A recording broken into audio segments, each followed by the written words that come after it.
I think we're set. All right, ready everybody? Let's go ahead and get started then, shall we? All right, so welcome to Civ4 AI Survivor. This is playoff game number 3. If you're watching live, you're watching the recording. Good to have you here. We've got kind of a mixed field here between some very peaceful, very goodly civs against some very, very aggressive, very militaristic civs. So we're probably going to see one side or the other win out in this game. A little early to see, but I guess we're going to find out. So let's kick it off and see what happens. As we see every week, what we try to watch is where the settlers are going for the AI civs and who's going for their first religions. Not surprisingly, Gandhi's going for religion, but surprisingly, Kublai Khan is also going for religion, and that is very strange because Mongolia doesn't start with mysticism. He must have popped that from a tech, or from a hut. Wow, that's unusual. I am like 99% sure Mongolia does not start with they start with hunting wheel. That's bizarre. So apparently Kublai popped mysticism from a hut. Now he probably will, he might be able to beat Gandhi to that because look, he's got all the floodplains here. He's going to get bonus commerce from working the floodplains. He might be able to beat Gandhi to that tech. Because Gandhi's only getting 9 beakers per turn and he's getting 10, which will be 11. Well, we'll see. It'll depend on where they send their settlers. I guess we will find out. Okay, so yeah, settlers, where are they going? All right, Kublai's got a settler going south. Looks like he's going to this area here. Mal's going up the river on the floodplains, no surprise. Ragnar, I don't know where this is going for Ragnar. I thought he might go east and grab these resources. Maybe he didn't spot them yet. Oh, check this out. Classic AI. Remember, they start with agriculture on deity. What are you going to do? Build a farm? Make this a 5-food tile? Nah, build a road. Build the road first. Because why not, right? Build the road first. Yeah, I'm just like bizarre seeing Kublai go for a religion out of the gate. That is extremely unusual. Very, very weird. Alright, so J-Man's heading up the river. No surprise there. He'll probably grab a spot. He'll probably found on... Well, he's probably going to want the stone, so he'll probably found on one of these tiles. And Gandhi, where's he going? Alright, Gandhi's going southeast. He's going straight towards Portugal. Not expanding towards the middle of the map, interestingly enough. Yeah, the AI, we've seen this before. The AI's top priority is just to get resources. Oh, wow. Jeez. As if Ragnar didn't have a good enough first city. Look at his second city. This is a nice spot. Very nice. He actually went west instead of east. Well, I guess the land is technically better in that direction anyway. And he's got horses in third ring.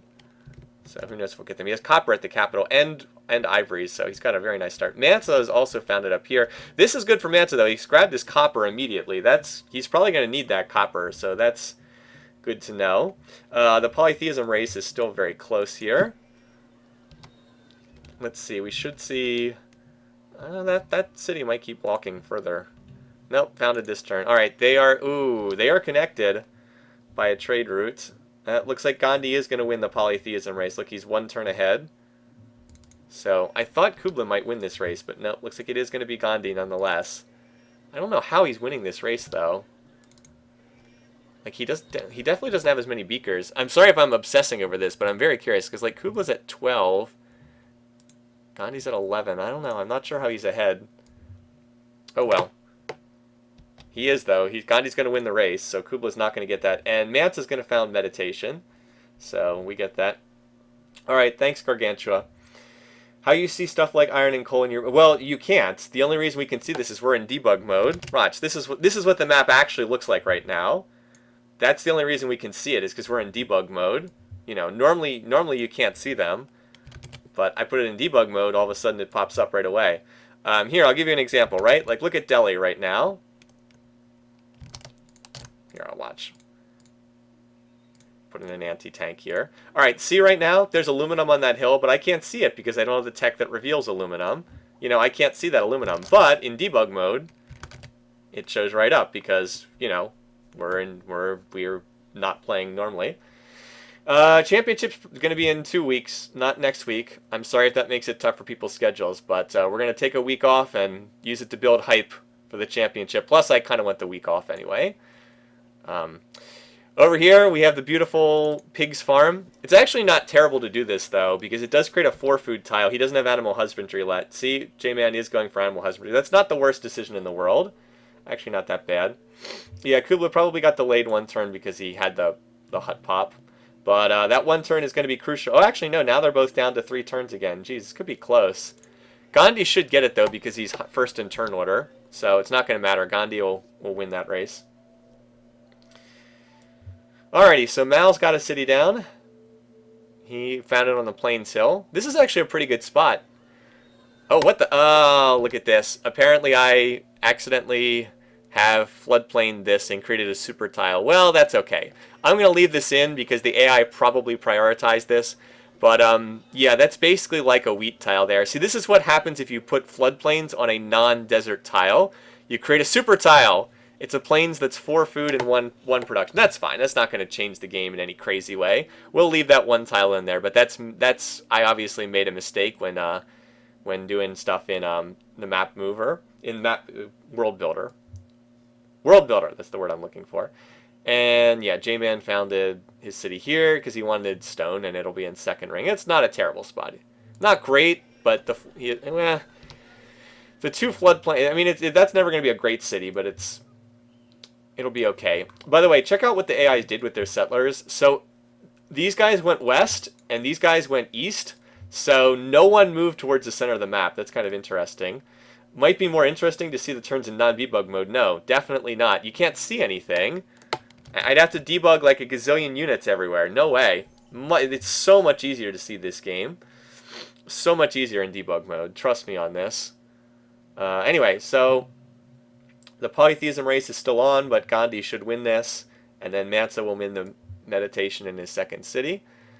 So we should see Bombay found the first religion. And Gandhi should found Hinduism. Going for the normal tech there. I believe Gandhi has the Hinduism preference, so he should found that religion. Give super tiles to the other AIs. Again, I don't really see that affecting the game very much. Just kind of one of those little quirks. I mean, it's basically like he's got a wheat... Basically, it's like he has a wheat tile here. Like, that's pretty much what it is. Now, if we debugged in a wheat tile... Watch, I'll remove this in a second, but watch. If we actually put a wheat tile here... Then it goes up to 5 food, and then he can irrigate it for 6 food, and it starts to get ridiculous. But basically, it's like he's got a wheat tile, so it's like whatever. There we go. It's not that big of a deal. Anyway, so we should see the religion pop up in Bombay, because Gandhi's first in turn order. Kublai would have beaten him to the religion, but it helps to be at the top of the alphabet. Sorry, sucks to start with the letter, have your name start with the letter K. We have to use something to break ties, and I just go with alphabetical order. I mean, you can see how much it helped. Alexander's first in alphabetical order. You can see how much it helped him because he was eliminated and first to die in his game. Anyway, so here's the other game. Mansa Musa has an Islam preference. Makes sense, so he has founded Islam. We do have pick religions on for this game. Hi, Sinjul. So those are our first 2 religions. Hinduism you typically see... And by the way, both these leaders are spiritual, so they don't even lose a turn of anarchy when they convert. That's kind of amusing. Both religions founded by spiritual civs. So did Kubla finish his polytheism research? I'm assuming he did. No, he stopped researching it when he was like 99% of the way there. That's weird. It should say something out of 169 though. Oh well. So anyway, early on, not too much happening. We'll try to accelerate past these early turns kind of quickly, because until that... Wow, well, J-Man's already got another settler out. Jeez. Putting that imperialistic trait to good use. Getting the 6 up to 9, that's a big benefit. So he's already halfway done with that. Alright, so he needs to... What he really needed to do is build another worker, but he didn't. He irrigated the pigs, he connected them by roads. How about Gandhi? He's building a road to nowhere. No, I'm sure he's actually building it to Bombay, would be my guess. He's put animal husbandry to good use. He's pastured the cows and the horses. He's got a fast settler coming out too, and he is not imperialistic. All right, up here, Mansa's farmed his corn tile. He's building a settler at his 2nd city for some reason, because the AI does that sometimes. Not too much to speak of. Mansa, yeah, I was going to say he's probably on animal husbandry tech. Ragnar has, wow, this is a nice looking capital. The double corns has the ivory connected already. Actually, no, he's only built a camp on one of the two tiles. He should build it on the other one. Does he have bronze working yet? Nope, but he's going to research it, and at that point his capital will have 5 really good tiles. I wonder, so he won't build a settler here because he's building it at Uppsala. Kind of stupid of him. He's building a road on this tile for some reason. Yeah, I don't know why the AI does this, builds a settler at their second city. It doesn't make a ton of sense. I guess it makes some sense because it allows them to grow the capital. Like, this capital will grow to size 6, and then it can work more good tiles. So I guess it makes some sense, but it's still kind of weird. Kublai, let's see, he has farmed his rice, he's connected his ivory. So there's a lot of ivory over here in the west. He's farmed and dry rice at his second city down here at Veshpelik. And Mal has farmed both floodplains. He's built a pasture on the cows, and at his second city he has built a road, so congrats for that. A lot of people researching bronze working right now. Mal is for some reason the score leader, but not for long as it goes back to Gandhi. Alright, so Mal's about to finish the settler. J-Man's about to finish the settler. Gandhi's about to finish the settler. So that's the 3 civs who didn't build a settler in their city number 2 all have settlers about to pop. And the ones that didn't are still working. Like, why you would build this in a size 1 city that has 0 improved tiles, it's just a waste of time, basically. So, who knows. Alright, well, we'll watch those settlers that did finish. I guess we need to wait another turn for them to move. Alrighty, so Gandhi going west. I'm not sure where he's heading with this one. Somewhere to the west. J-Man is going south. Where is he going with this? And Mal finished a settler too. He's going northwest. I'm sure he's going to... Mal's going to settle that wheat and fish spot, which is not a bad spot for a city. Alright, Ragnar has finished... oh god, look at this road. Boy, does the AI ever like to build roads in the early game. It is finally building a farm for Uppsala, which will speed along that settler. Gandhi still heading west with his settler. Oh, he's just going to plant there. Okay. Well, I guess he saw the bananas and the horses, and that told him that was a good spot, I guess. There is no food whatsoever for this city. Well, bananas are a 5 food tile, but not until you get calendar, and that's a long way away in the early game. Until he gets to calendar, that is a terrible city. A very weak city. Looks like Gandhi might be going for another religion, too, because he's on masonry tech right there. J-Man is heading... I wonder where he's going with this settler. Probably for the deer, I guess. Mal's going to throw down his city, like, right now. There it goes. Guangzhou. No surprise there. So, yeah, look what happens when you finish the farm. All of a sudden, the settler time drops. Because you're going from... What was he getting? He was getting 4 food hammers per turn. Then he went up to 6, so that's a big increase. Veshpelik's about to finish. Djene's about to finish as well. Djene's going to be the next one with the settler out. So we'll watch where Mansa chooses to go with this one. Yeah, Ragnar's got some good territory there. Is he connect? Yeah, he's got 3 workers on his copper. I guess he really wants to connect that resource. There it is. Straight onto axes. Straight onto axes. He should just build settlers right now. I doubt he will, though. Alright, so Mansa, he built a settler. He hasn't moved it yet, though. And Veshpelik, oh, Kuba was in slavery for a turn. That's why it didn't move. Anyway, Gandhi's already got, look at this, he's already got cottages down. Gandhi is such a good economic leader. Man, he could run away with this game. It's not impossible. What's happening to J-Man?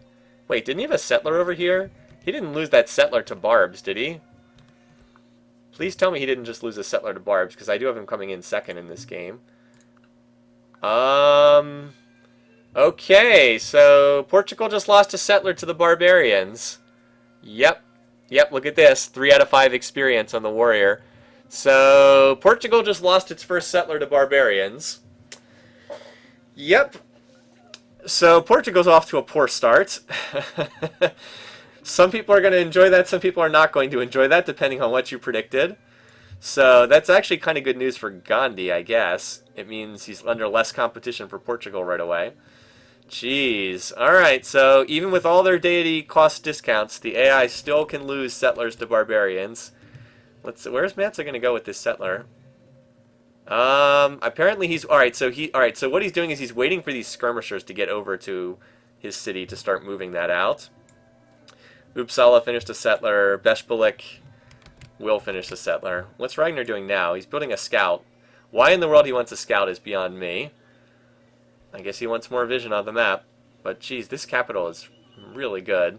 12 production and 5 food. And it looks like he's gonna... Oh, he's even gonna get a forest chop. I wonder if he'll start building more settlers. How about Gandhi? Gandhi's building workers. That's a smart decision. Mao is on another settler. Yeah, Mao is actually kind of doing pretty good so far. He's kind of doing pretty good. Eloquently stated, as always. Yeah, so like this archer, this settler's only escorted by 1 archer. So a lucky combat roll from the AI. And they can get... Oh, boy, this settler is still sitting. What are you doing? Mansa, what are you doing? The settler's just sitting here. Move him. So Mansa's going for Stonehenge. He loves his culture, Mansa does. How about Gandhi? He's building granaries. Kind of interesting. They get giant... Oh, they get giant, absolutely giant combat bonuses against the barbarians. But they can still lose. I mean, you can still get one of those 1% dice rolls or something. You never know. Look at this. Building 2-turn axes right now. Actually, he can actually build, I think, 3 of them every 5 turns at this rate. A lot of early game production. Let's see if he wastes it or doesn't. See how well he uses it. Yeah. So J-Man's going to be on 2 cities for a little while here. Also, Gandhi is going for another religion. He wants a 2nd religion. Not happy with just the 1. All right, Mansa's finally moving a settler out. There it is. Ragnar and him are both heading straight towards each other. I think they both want this corn and oh wow, oh my goodness, look at this. 0.3 out of 3. That's how close Ragnar was to losing this settler. Jeez. 0.3 out of 3. I mean, he is not entirely safe either. So Mansa puts down his 3rd city here, Kumbasala. That's not a bad spot. Look, he's got the corn and the cattle in the 2nd ring. That's pretty good. Ragnar needs to cover that settler with, oh my goodness, look at this. 0.3 archer. Boy, Ragnar better be careful now. He'll be alright here because the AI moves before the barbs. So he'll be able to move his, he'll be able to kill this, he'll probably kill this barbarian warrior with his axe. So I think this will be okay, but Jesus Christ. Talk about taking an unnecessary risk. Here's Kublai. He's moving. He's heading straight for Mansa Musa, which is probably not good for good news for Mansa. And Mao has finished another settler, so Mao will be first to 4 cities. Oh my God! Did he lose the settler? Did he lose the settler here? Is this? Oh my God! He lost the settler. Ragnar. He had an axe and an archer, and he lost his settler. That's ridiculous. He moved the settler onto this tile. The barb warrior killed it. He did not move the axe or the axe. He didn't move the archer or the axe to cover it. That's unbelievable. Wow. I can't believe how incompetent these guys are. He's got 5 axes and he loses a settler to a barb warrior. That's unbelievable. I can't believe how bad. Alright, great. There's my pick to win this game. He's got axes everywhere. He loses his first settler to barbs. Unbelievable. Good for Mansa. Absolutely. Very good for Mansa. Wow, okay. So, yeah, I did not think the AI would be that incompetent. Yes, that's my top 2. That's my top 2 picks for the game. They've already both lost their first settler to barbarians. Unbelievable. Can you change your first victory prediction to barb? By the way, there's already 3 barb cities on the map, so it looks like they're just going to control the middle of the map for quite a while. Yeah, looks like they're going to have control of the map for a while. So anyway, Mansa and Gandhi are in first place right now. There's a race for Stonehenge going on. They're both 3 turns away. Could go to either one of them. They're both spiritual. Well, if nothing changes, Gandhi wins the wonder because he's first in turn order. Would beat Mansa to that. Yeah, so now Mao is off. And boy, Ragnar is not doing a good job with this starting position, is he? Dream starting position, but he hasn't done too much with it yet. He is not even building another settler. This is what happens when you put your faith in some of these aggressive AIs. They can sometimes be too aggressive. Anyway, Mansa whipped Stonehenge to completion, so there's the unhappiness. Apparently he said taking no chances, and he whipped it to completion 1 turn before Gandhi would have finished it naturally. So that's a smart move. If he doesn't whip it, he does not get that wonder. And now he'll get the free border pop in Gumpy Salah. Yeah, the Barbs actually have more cities than some of the AIs do right now. J-Man does finally have a settler. He's going to try this again with 2 archers on defense instead of 1. And Mao's going to grab... This is a good spot down here. Again, I really like how Mao's playing the early game. He's done a good job. Much better than Ragnar. Kubla's not off to a bad start either. Wow, wait, no, even more. Now there's a 4th Barb city. Jeez, okay. Well, Gandhi and J-Man might struggle here because they're going to have to fight the Barbs. There's Barbs everywhere. They're just breeding like crazy in the middle of the map. Look at this. There's... Wait, hold on. Let me zoom out. Yeah. Oh. Look at this. It's Barb Central here. There's probably like 25 Barb units on the map right now. Okay. Yeah, J-Man, he's... All this land we thought he was going to expand into is going to be Barbarian rule the Barb Belt. I think people are enjoying these Barbs. I'm glad to hear that. The Barbian, I don't know, can Barbarian... I think the only way the Barbs can win the game is if they kill all the players, if they kill all the civs in the game. I think that is possible, albeit almost impossible to pull off. So is Mance on another settler? Not yet.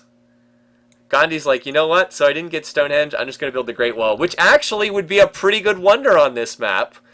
Like, seriously, that would not be a bad wonder. If he gets the Great Wall and settler spams behind it, that could actually be really good. Ragnar, I don't know what he's doing. And look at this. Mao's on another settler again. He's just slowly working on them. As opposed to Kublai Khan, who's building spears and axes for some reason. Probably because he wants to attack Mansa Musa. Yep, Great Wall would be pretty solid in this situation. Wow, that's quite a few units for this early in the game. A little too early to think about attacking Ragnar. You need to get like 80% of the map is still unsettled. You need to get some cities out. Yeah, Gandhi, that Great Wall is gonna help him. All right, J-Man does have a city down, but it's not an especially good city. He needs to finish ironworking and get his iron connected right now. He did just whip out another settler though, so that's a good sign. They won't be breaking these Barb cities until they get swords. So I guess when they get ironworking, they have a chance to go for that. All right, so this settler is gonna finish.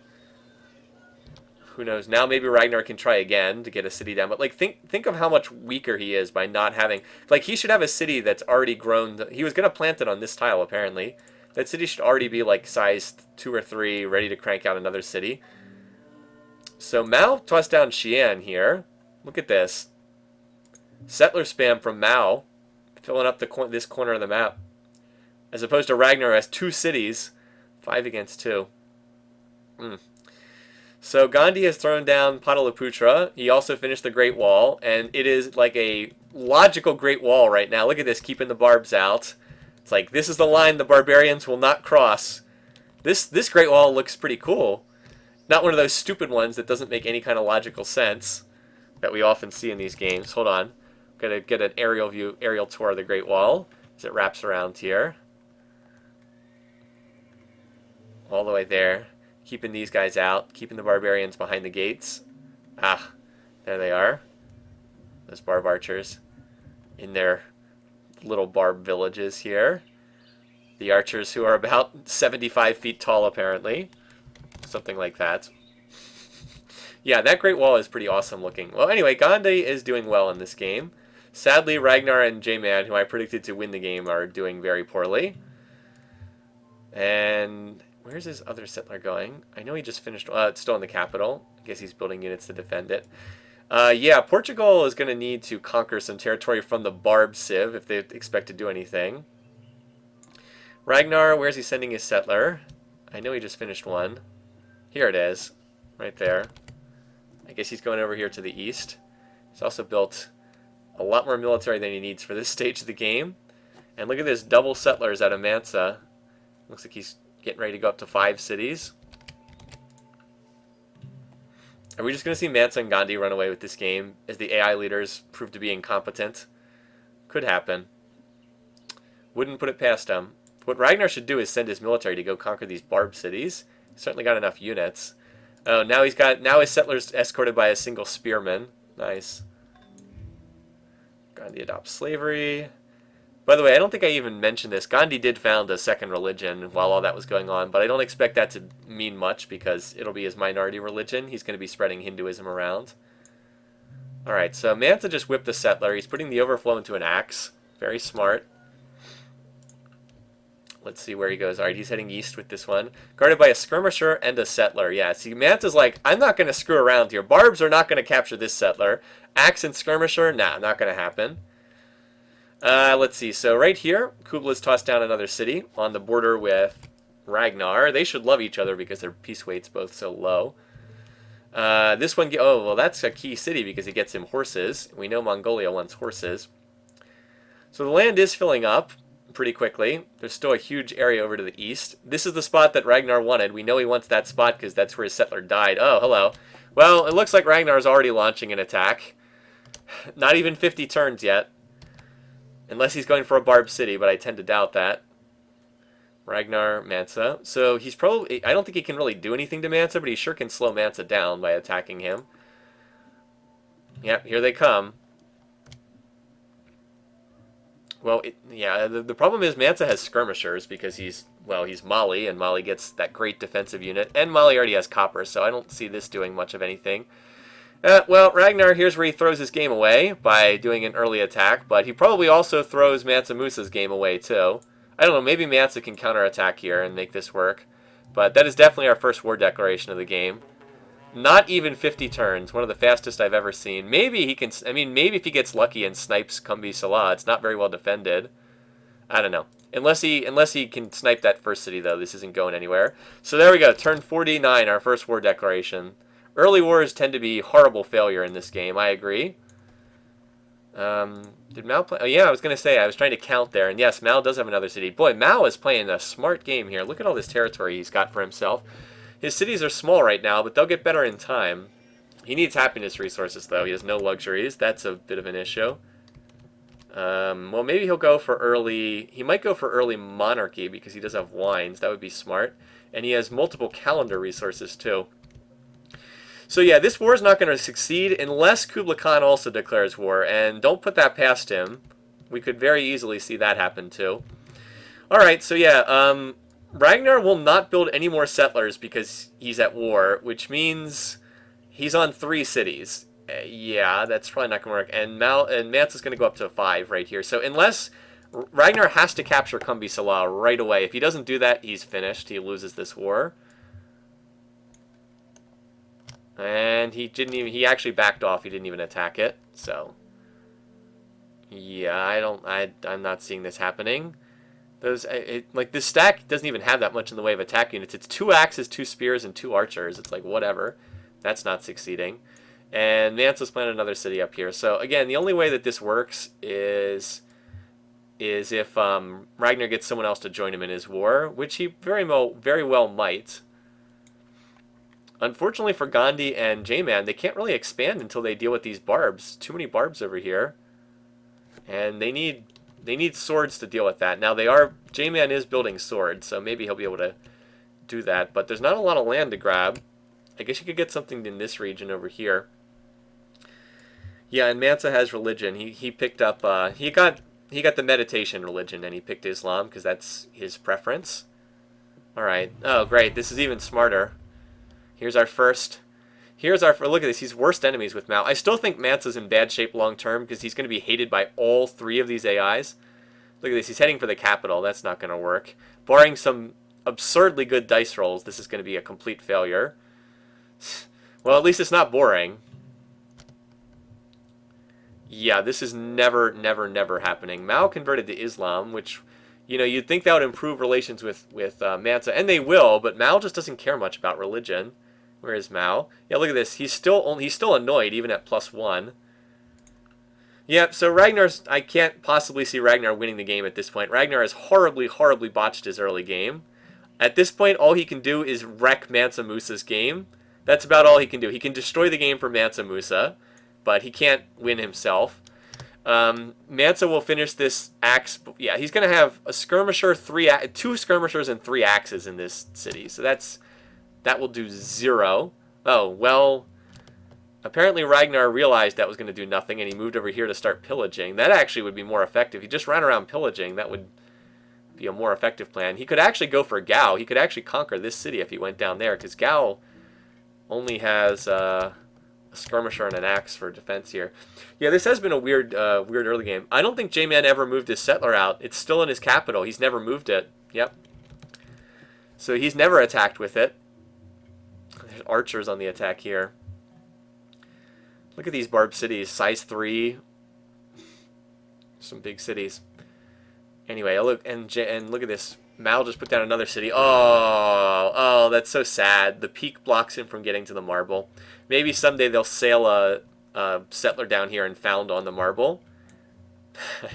You can't found on this tile. It's ineligible for a city, but they could found directly on the marble. Yeah, this game has been weird. Anyway, I still expect these units to suicide against Timbuktu, but maybe they won't. No, they're on the, apparently they're running around. I don't know where they're going. They're not going to be able to capture any of these cities. There's like 0% chance of any of these cities falling. If you're curious about the bar graphs, our 2 economic leaders and Kublai Khan, probably from his culture, are at the top of the GMP. Production, you can't really see anything. Food, Mal's way up there. J-Man is in last place. Boy, my 2 picks are looking pretty awful at this point. Power, yeah, Mance is even to Ragnar in power, so he's never going to lose anything. Not in a 1v1 at least. And again, Ragnar, he won't even build more settlers as long as he's at war. Of course, Mansa Musa won't build settlers either as long as he's at war. I wonder if Kublai Khan looks like he might be getting ready to attack as well. Kind of hard for me to tell. Gandhi's the only one expanding. By the way, this map is setting up beautifully for Gandhi. So if you picked Gandhi, this is going really well. He got the Great Wall to protect him from barbs.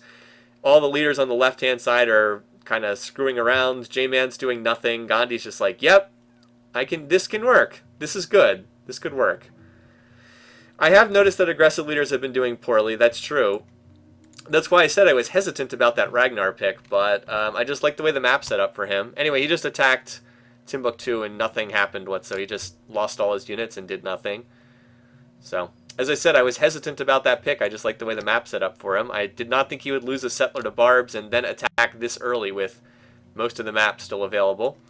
J-Man could get...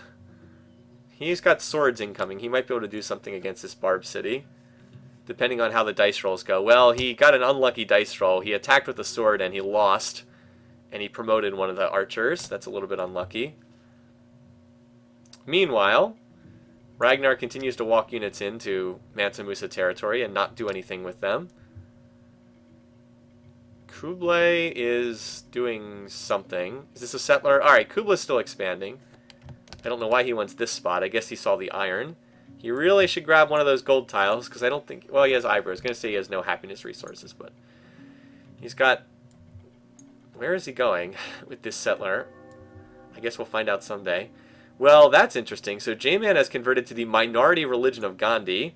That is going to create some tension between them. See, now they're cautious. Probably not enough to do that much, but... Look at this.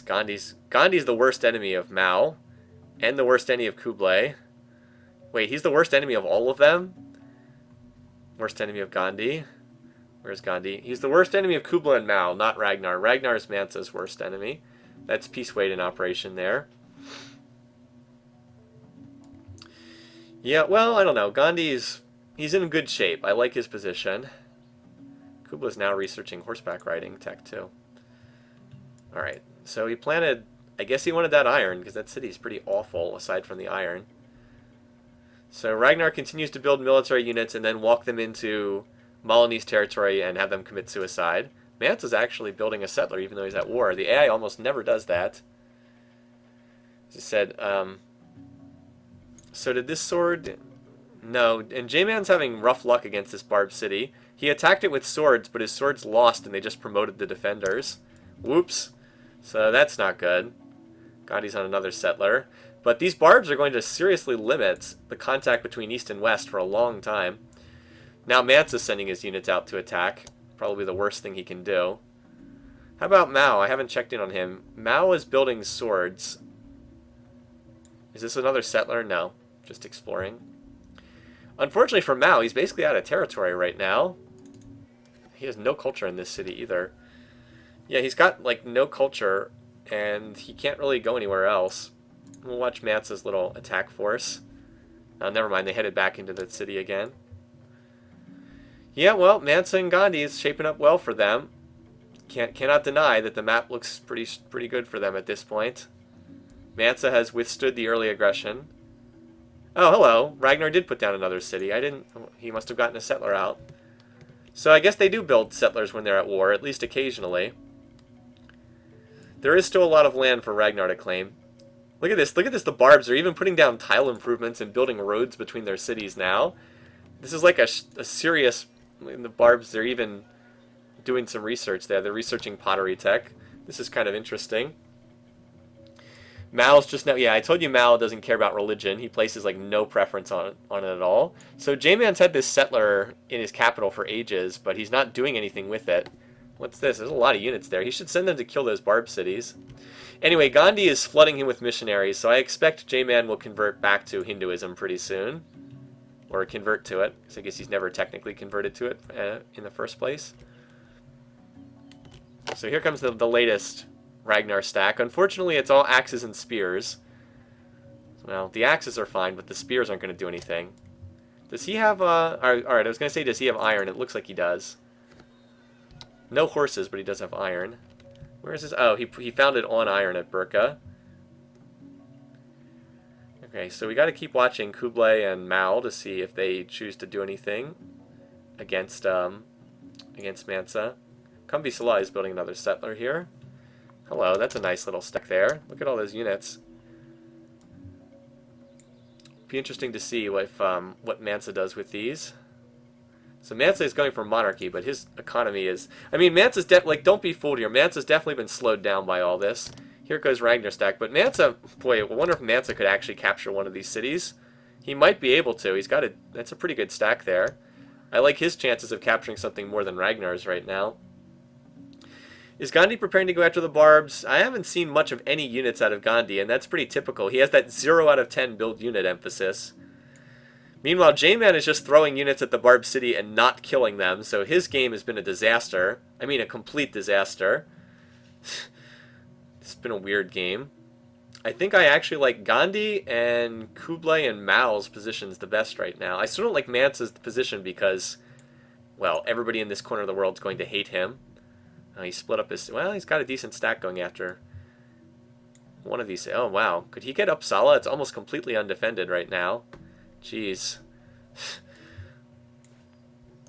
Ragnar sent all his units off to go attack Gao. And Mansa sent his units to go attack Uppsala. Weird. This is a strange game. I have no idea what's going on in this game. Yeah, oh boy. This looks looking ugly for Ragnar because he doesn't have anything back here. Like, he doesn't even have 10% culture here, or 20% culture. I don't think he can defend this attack, and this is his second city, so I think he's going to lose this one. Shh. Now, I don't know if Mansa can hold this city because it's going to be so far away, but... Weird game. Very, very weird game. I mean, Ragnar's got to see this now, right? You'd think he would, anyway. I think Gal's going to fall, though. I mean, I think Gal's going to be captured, but I think Uppsala is also going to be captured, and one of those cities is a lot stronger than the other. Mansa will attack across the river. Will he? Yeah, he will, but if there's only 2 archers in here and no city walls and no cultural defenses, he might not even attack across the river. He might just move to this tile here. Oh, wait, hello. Oh, dear. Mansa, what are you doing? He's going for Nidaros instead, which is a mistake. That's going to be much harder to take. Wow, how did Gao hold that attack? How in the world did he hold that attack? Jeez, I'm shocked that that defense succeeded. It must have been the city walls. Gotta be the city walls for the defense bonus. I don't know how all those units failed on that attack, though.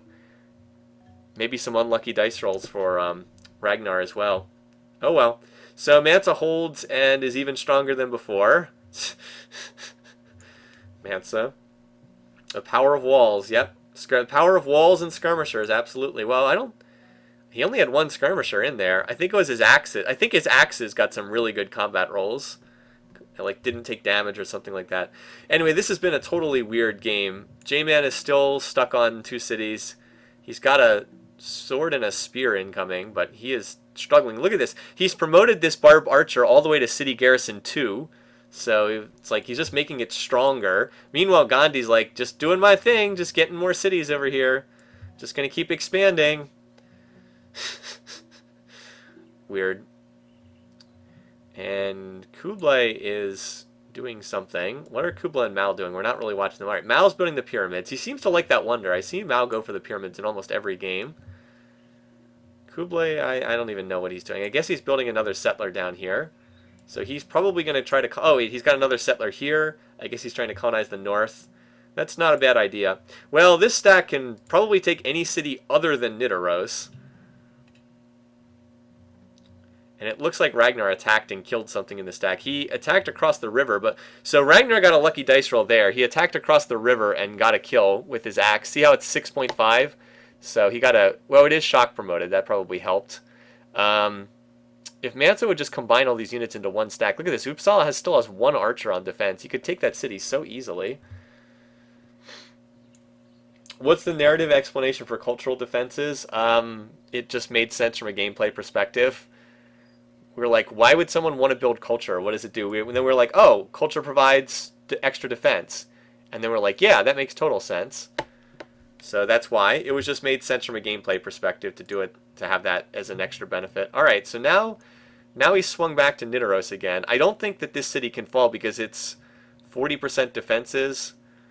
I don't think the city has any chance of falling. Again, Uppsala is almost completely undefended, so Mansa could have captured that city easily. Alright, yeah, Gao got reinforced, so that city's not falling. Skirmishers, axes in a city with walls, that's not happening. There's also a Barb city right here. How many Barb cities are there on the map? Still just these 4? I thought we might have seen another one. Alright, still just those 4. 4 Barb cities. So yeah, so Ragnar is not going to win, but he's probably going to stop Mansa Musa from winning as well. And down here, J-Man's about to attack, I think. He actually did... Alright, so he actually did kill one of the archers in here. Let's see if he can get another kill. I don't think he attacked at all. Or, no, he did attack and he got another kill. Okay, so Mansa attacked Nidaros, and as you'd expect, it did not go well. He just lost his whole attacking stack. So that's a bit of a shame for Mansa there. I'm not shedding any tears because I still have Ragnar to win this game, but...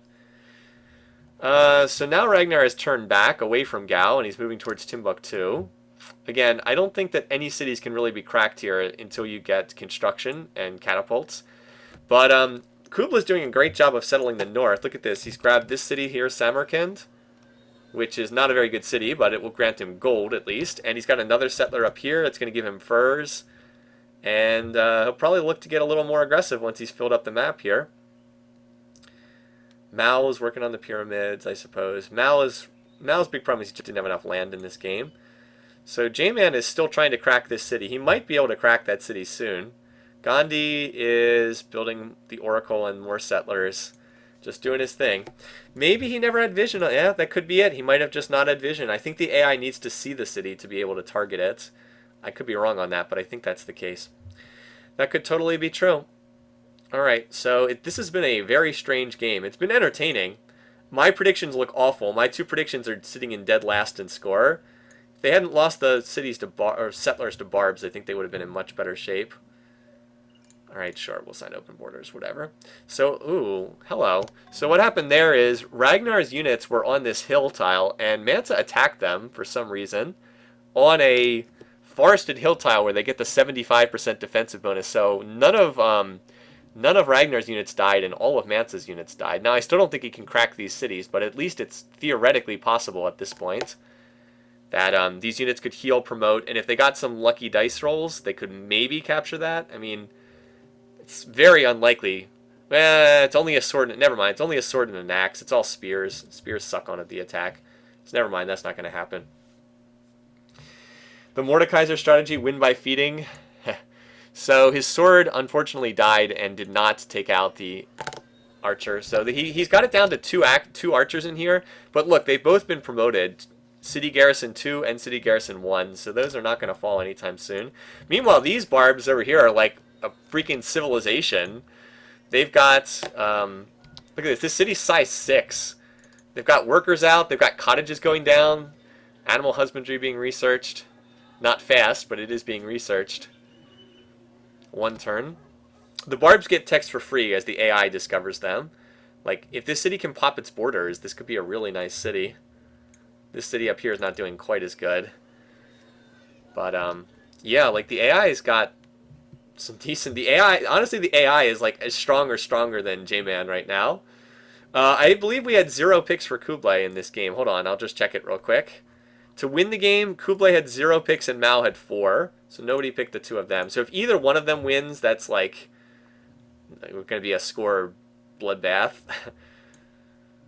So yeah, Mansa has really been slowed down. I mean, I know Mansa's in first place on score, but he has really been slowed down by this war. Alright, the annoying Vikings must be destroyed. Sorry, we can't afford a war right now. Alright, so Ragnar promoted his guys to medic, and he's going to heal them. Actually, he's probably going to throw them into Gal and suicide them, but we shall see. Now, Ragnar did finish the settler. No, he's about to finish the settler. Maybe he can finally get up to 5 cities. There's another. Look at that. Look at this unescorted settler. The AI does some weird stuff. All right, he found it on the marble. That's not the worst spot because he could grab the fish. Gandhi's missionary spam has indeed converted J-Man to Hinduism. Over here, there's some spears trying to attack. I expect that'll go very poorly. Ragnar is pulled back for the moment with these guys. Mansa is still on his 5 cities. 1, 2, 3. Yeah, he's still on these 5 cities. Which, boy, Kublai's gotten a nice land grab now. 1, 2, 3, 4, 5, 6, 7, 8. He's up to 8 cities. That's probably about it. Mao's on, what, 7? 1, 2, 3, 4, 5, 6, 7. Yeah, 7 cities. They're both out of land right now. So the Oracle is almost done for Kublai, but I think Gandhi was building that too. Wow, they're both 3 turns. Huh. Gandhi will win in turn order yet again if nothing changes, but one of them could very well whip this to completion. Can the barbs build wonders? I don't know. I've never seen a barb build a wonder, but it's probably not completely impossible. I don't know. It's a good question. Alright, so Ragnar is finally belatedly moving another settler out. Gandhi's golden age was triggered. Looks like the Oracle is still under... Wow, still 2 turns for both of them. These spears are not attacking the city. They're just hanging out. And look at this worker. He's building a road over to the other barb city. Barbs just finished animal husbandry, so now they're trying to connect their animal husbandry resources. He's building cottages here. So weird. Maybe Gandhi will just try to culture flip these cities because he doesn't build units like ever. He's got... Wow, look at the settler spam from Gandhi. Settler, settler, settler. He's just going to settle all the lands. Interesting. Anyway, right now this war is kind of quiet. Both sides need construction to be able to do anything. Neither one's close to construction just yet. So they're both 1 turn from Oracle. That means Gandhi gets it. Turn order again. Gandhi for the win. He's gotten turn order religion, and now he's going to get turn order Oracle. Good for him. What if the barbarians build the Great Wall? I have no idea. What if the barbarians build the Great Wall?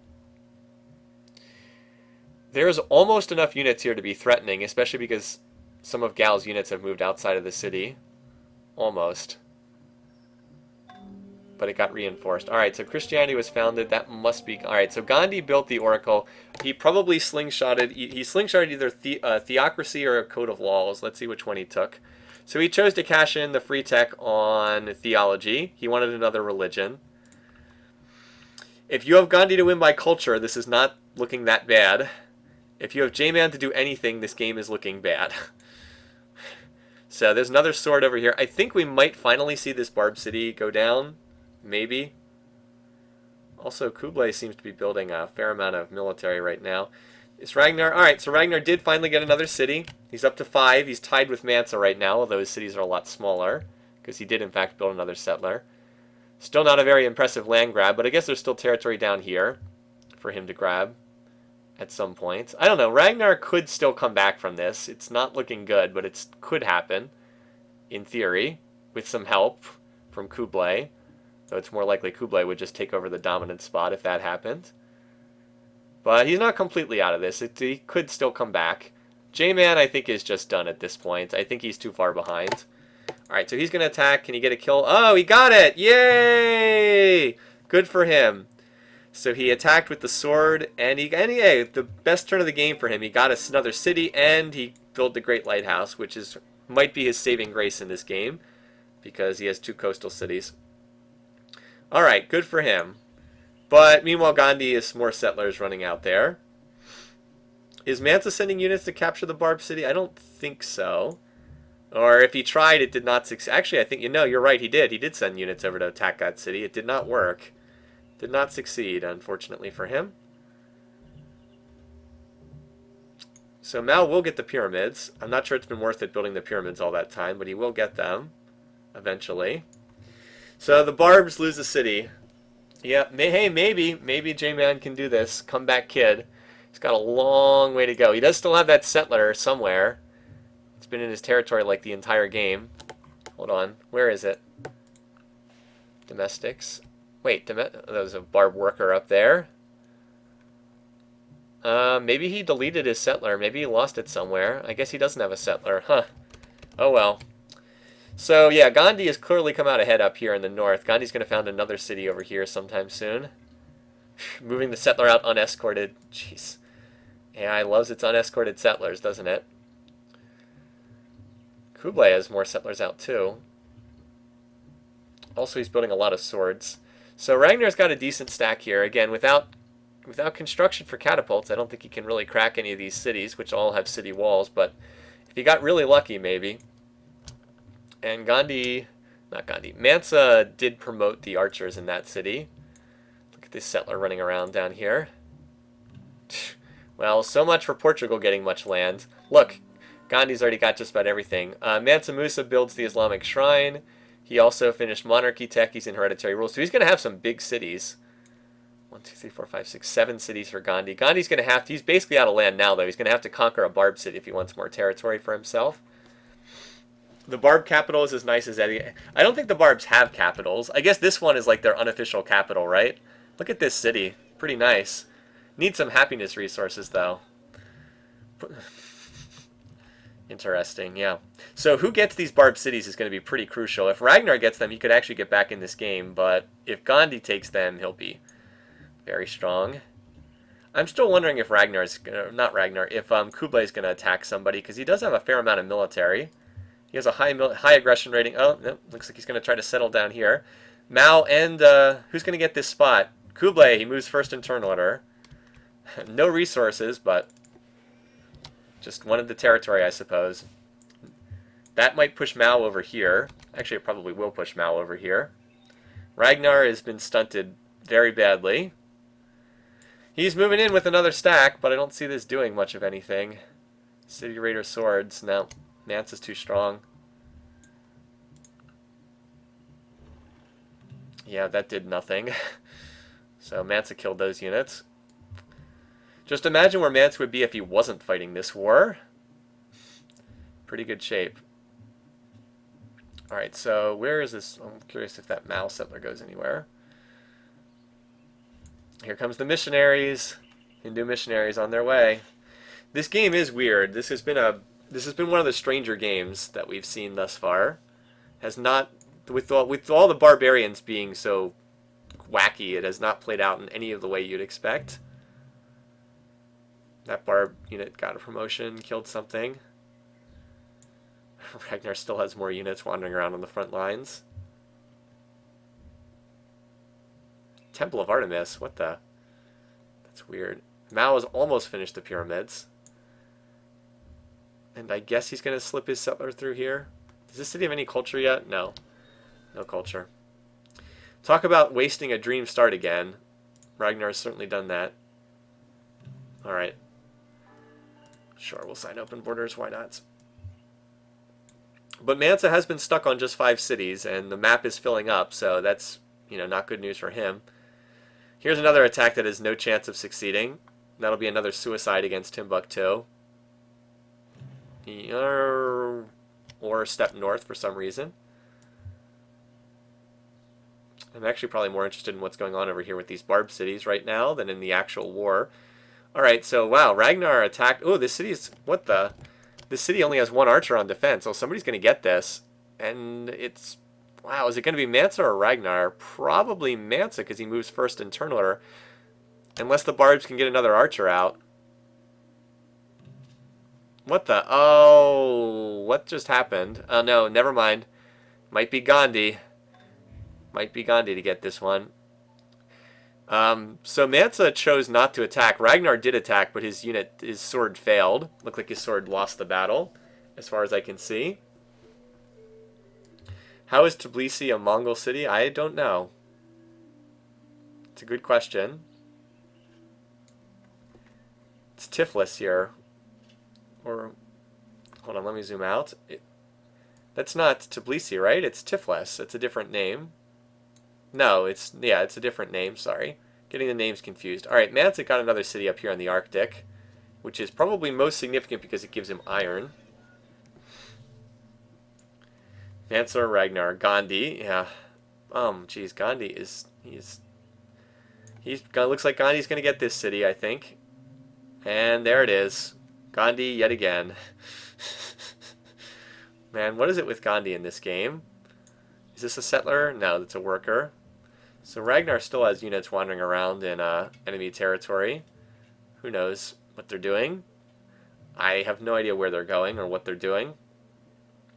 So is Kublai going to attack, like, sometime soon? Because he's completely filled up his territory. Maybe we should check the power bar graphs, because it's been a long time since we've seen them. GNP... So that's Mansa. Kublai's quite high in that category as well. Production doesn't show us anything. Food, Kublai's tops in food, followed by Mansa and Gandhi. Here's my two winners down there at the bottom. Power. Yeah, Kublai's tops in power. Gandhi's down near the bottom. But he hasn't done like a real build-up. You can always tell when it's like a serious build-up. He has not done that yet. Ragnar is on construction, though, so maybe that will finally break this stalemate. And indeed, Mao is... You know, when I was doing my picks, I kind of didn't think first-ring spots for Ragnar... Well, I guess it's like second ring, but almost first-ring spots would be getting sniped by Mao because Ragnar would play that poorly. Didn't think that would happen. Oh, well, Gandhi is doing Gandhi stuff. J-Man did grab one more city here, but that could just be a Gandhi culture flip here. Hi, Buff, welcome. Looks like, yeah, and it looks like Gandhi's got a great chance to slip up here and claim this East Coast, because he's got a settler right over here, too. I know I saw him moving a settler around. Oh, he's got two settlers. Jeez. Alright, Gandhi looks like he is the favorite to win this game now. I know he's not that high in score, but... Jeez.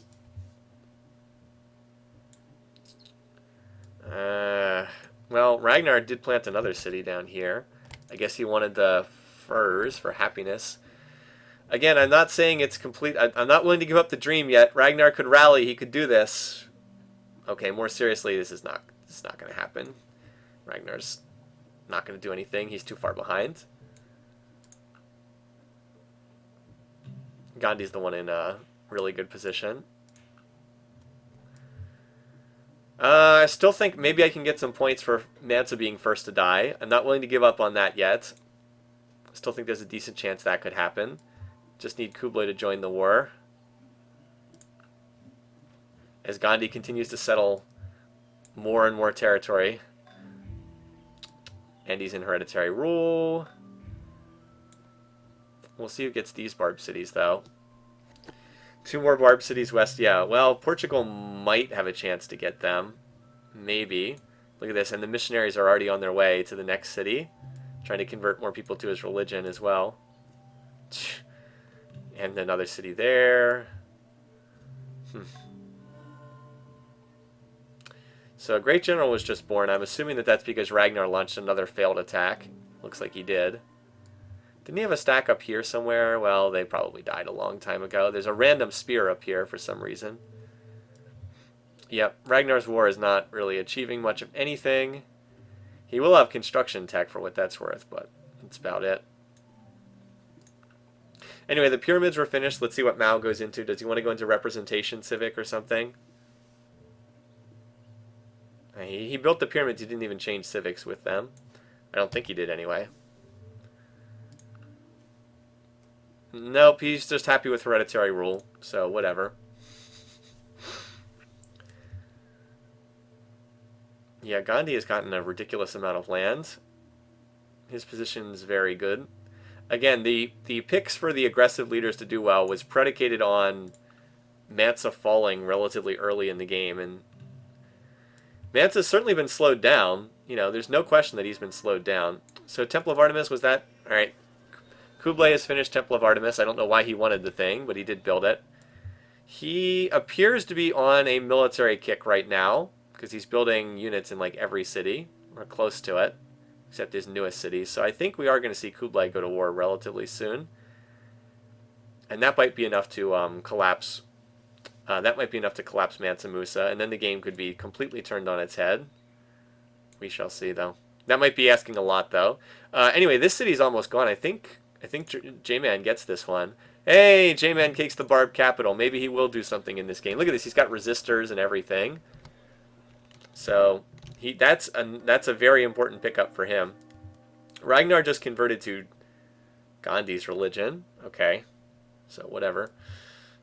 He's in burns a turn in anarchy there. Yeah, that's a lot of Kashyyyks being built. Still, without is he rallying all these units somewhere? Still, without catapults, it's not, you know, Kublai's not. Oh, Kublai is on construction. Never mind. I was going to say without catapults he won't be able to do anything, but he will have them soon. Can you get war weariness from barbs? I don't think so. You're always I believe you're always in war status against the barbs. I don't think they give you war weariness. Could be wrong, but I don't think so. Anyway, so J-Man has gotten himself up to how many cities? 1, 2, 3, 4, 5, 6. I'm a little concerned that some of these might be in cultural danger from Gandhi because Gandhi outputs so much culture, it's ridiculous. Look at Gandhi. Look at this. Look at how many missionaries he's building. 1, 2, 3, 4 missionaries. Not building any units, just all missionaries all the time. That guy is obsessed with religion. That dude is crazy for religion. Anyway, at this point, because it looks like my picks aren't going to win, I'm kind of rooting for like Kublai Khan to win so nobody else gets any points either. That's such a jerk thing to say, but that is kind of what I'm rooting for. It's like, go Kublai! Nobody gets points. Everybody loses. Something like that. Alright, so Ragnar was not able to capture any of the Barb cities unless he gets this one over here, Goose. But he does have war elephants and catapults. Oh, okay, so Ragnar's got war elephants and he's got catapults. If he gets some help from Kublai Khan, he can do this. Although Kublai may... Who's Kublai's worst enemy? His worst enemy, I think, is Gandhi, actually. Where's... Yeah, Gandhi's his worst enemy, so there's a chance he might actually ignore... Mansa Musa to go attack Gandhi, which would be hilarious. But, we'll see. The AI will do that sometimes. But does he even have open borders? Hold on, where's Kublai? No, he doesn't even have open borders with Mansa. Okay, so he probably will attack Mansa because he can't reach Gandhi. Alright. J-Man, please invade India. I don't think he will. I think their relations are too good. We can check that. Where is J-Man? Yeah, see, they're pleased. Portugal won't declare war at pleased, so he can never fight a war with Gandhi. And Gandhi, of course, won't declare war on him because Gandhi's ultra-pacifist. Nope, they're both pleased towards each other, so they will not declare war on each other. That's what I expected. I didn't think that they'd declare war. I thought that Portugal would land grab a little bit better than this, though. Losing that first settler and then getting stuck at the Barb cities for a gazillion turns really screwed that. Is Goa in the map? I don't think so. Might be, but I don't think so. Nah, I'm not seeing it. So he's going to get Hanging Gardens, but his territory is so small that's going to be fairly pointless. Gandhi is building more missionaries. So the map's almost full. Oh, well, there it is. Hello. And that's what I was waiting for and hoping for. So Kublai declares war on Mansa. And Kublai's going to have construction, and Ragnar has construction. So that is probably the beginning of the end for Mansa, even as well as he's played here. probably the beginning of the end, because once they get catapults, they will begin to take down the city defenses, and eventually that will be enough to let them break through. Farewell, Mansa. Probably. Is Ragnar building some catapults? He's building a catapult. Alright, where is... Kubla doesn't seem to have a very good stack put together, though. Like, he moved these guys forward, but that's not going to do anything. Maybe if the Kashyyyks retreat. Yeah, with construction on the board, though. Oh, hello. Or maybe he could push his way through. Wow, those Kashyyyks, man. Oh, Mansa signed peace with... well, this could help Mansa, certainly. So he signed peace with Ragnar.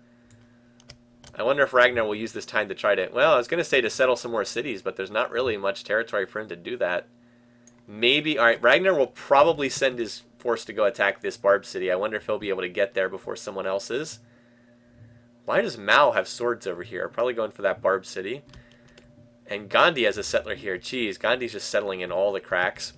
Yeah, but I think... Wow, these Kashyyyks look like they're going to punch through here. I think they're... Well, yeah, they did it. Huh. Alright, so... Mansa has lost his first city. Kubla's converted to Mansa's religion, for what that's worth. Buddhism founded in a distant land. Was that Gandhi again? No, it was Mao? Well, that's unexpected. Mao. Okay. Anyway, the peace between Ragnar and Mansa Musa is probably not going to last that long. It's only a matter of time before they go to war again. There's a lot of hatred there. Look at Mansa. Furious. Yeah, there's a lot of built-up hatred there. Yeah, like, of all times to sign peace, right? And look at this. Gandhi sticks in his troll city right here. Still, this might not be the worst thing for Ragnar if he can capture this Barb city. He has his... This is where his swords are going. They're heading straight for this Barb city. So if he captures that Barb city, settles another city down here, comes back again in 10 turns, might not be the end of the world for him. But, yeah, he certainly should have stayed at war. That would have been the smart move. Anyway, so... Let's see what Kubla Khan... Now it's Kubla Khan's turn to try and pound on poor Mansa Musa. He did get the one city. He just finished or he will finish construction this turn. He really will need those catapults. Why is this city so unhappy? Got a lot of happiness resources. But yeah, so how many cities does Mansa have after losing that one? 1, 2, 3, 4, 5. He's got 5 cities. That's not enough. He needs more than that to be competitive. Gandhi has 1, 2, 3, 4, 5, 6, 7, 8, 9, 10, 11. 11 cities. A lot of them are small, but that's a lot of cities. J-Man has 1, 2, 3, 4, 5, 6. Ragnar has 1, 2, 3, 4, 5, 6. Mao has 1, 2, 3, 4, 5, 6, 7, 8. And Kubla has 1, 2, 3, 4, 5, 6, 7, 8, 9, 10. 10 if you count Walato, though. It's completely culturally crushed right now. Alrighty. Go Kublai. Turn this game around. And that takes us to 100 turns. Yeah, Dublin was founded by the Vikings. That's correct. That is correct. He wanted to believe in Mansa. I know, right? I think Mansa is... I think Mansa actually is the single best AI in the game, but this map was a brutal draw for him. This was like one of the worst draws he possibly could have gotten. To have so many low piece weight civs right on the border with him. Anyway, so what I'm watching right now is I'm trying to watch this little... Who gets this Barb City? Actually, I think Mao might get this. Look at Mao. He's got 3 units that are clearly going for this Barb City. I thought Ragnar was sending units to attack, but now it looks like maybe he's going for Gandhi. I think Gandhi's actually his worst enemy. No, it's just... No, Mansa's still his worst enemy. Okay. Maybe he's planning another war and he just can't declare war yet. Let's look real quick at the bar graphs, though, because it is turn 100. All right, score... Well, we can see score all the time. Look at those two.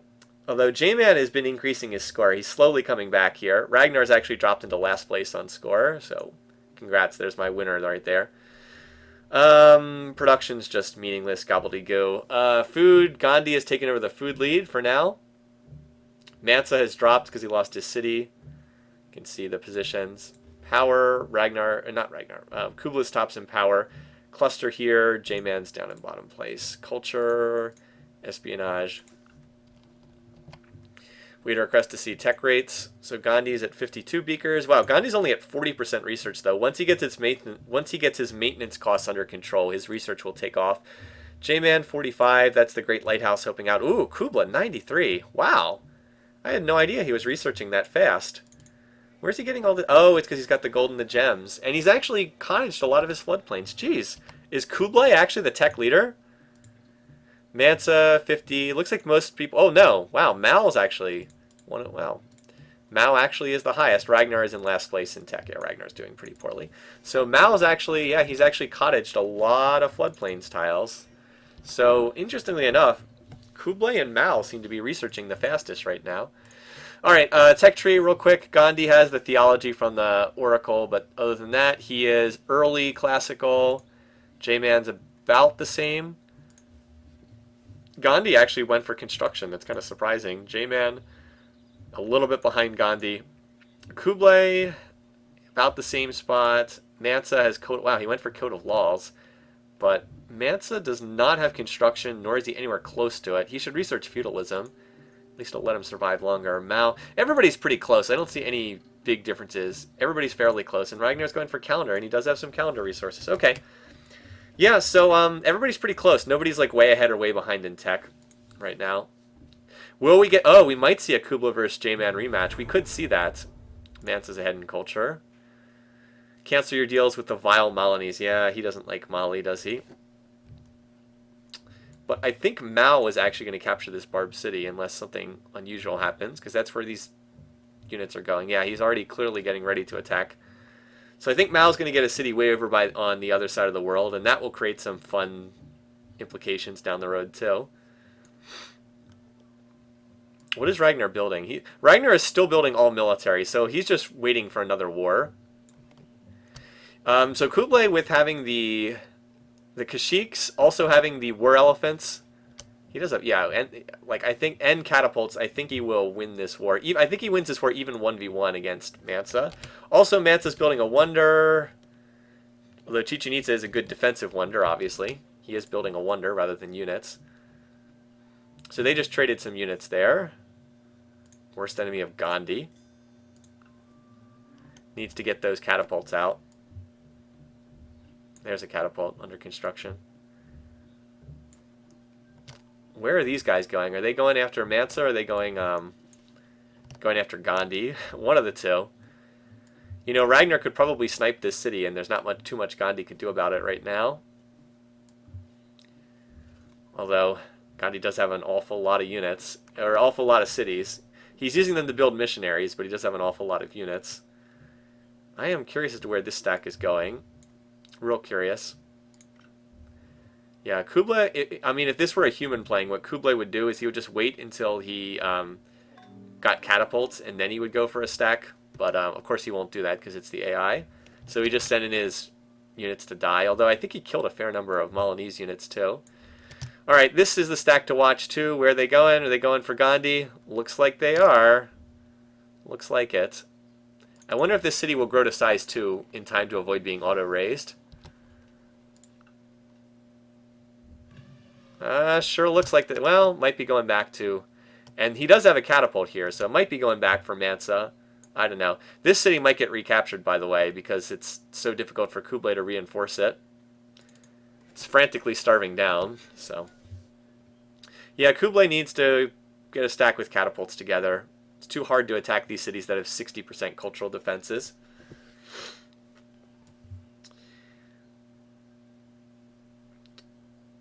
And Mao, by the way, Mao did indeed capture this Barb City, so I expect more shenanigans over here with Mao and Gandhi and all that jazz. Anyway, so I think Ragnar is going to declare war. I don't know who he's declaring war on, so let's see. He just declared war on Gandhi. It's like one opponent's not enough. He wants another one. And lucky for Ragnar, the city just hit size 2, so it will not be auto-raised. All right, Ragnar. Well, Ragnar, you don't make the game boring, I'll give you that. I don't think he can really win this against Gandhi. If it's an extended war, if he just snipes the city and backs off, that would be a good result. I mean, long term, there's no way he can beat Gandhi, who has so many more cities. But he is going to capture Bangalore, so there is that. It's like, Ragnar, you're supposed to pile on Mansa Musa, not go after Gandhi. Alright, so that city Bangalore is somehow not dead yet.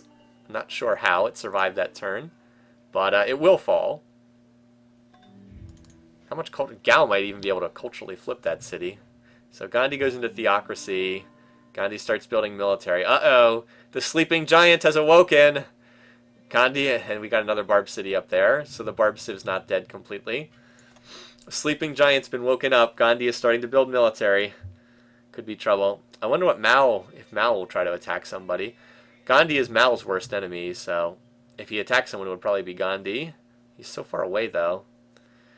Anywho, over here, looks like Kublai's trying to put together another stack, but needs more time to do it.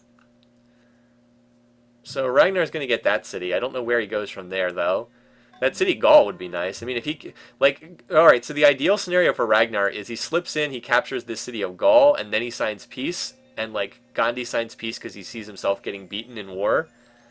Because that would actually start to give him enough cities to be competitive here. Over here on this front, there's not too much going on. Well, as I say that, a whole bunch of units move forward. So Gandhi will presumably rally some units together there. What's this? Where are these guys going? He's not going to declare war on J-Man too, right? Does he have open borders with Portugal, Ragnar? Yeah, he has open borders with everyone except Mansa, who he's furious with. Interesting. So there's quite a bit of fighting up here too. Mansa's got a little stack here, but I don't think that's going to have much success. These borders have actually already popped in this city. And he got the monument from Stonehenge. Wait, how did he get a monument? I guess he whipped the monument.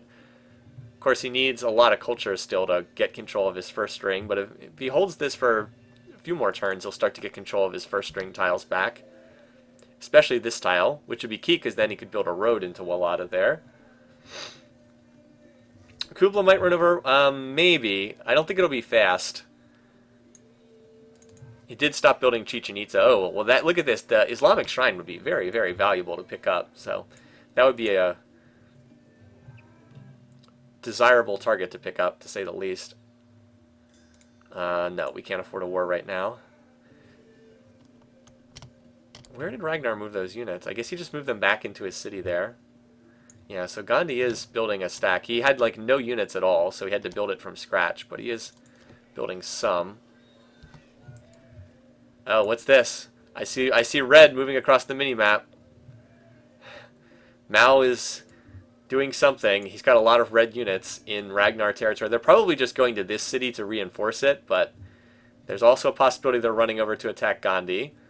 I don't know. It'll take a while for them to get there. Over here, it looks like there was no real combat there. Huh. Mansa gonna attack, or just shuffle his units around?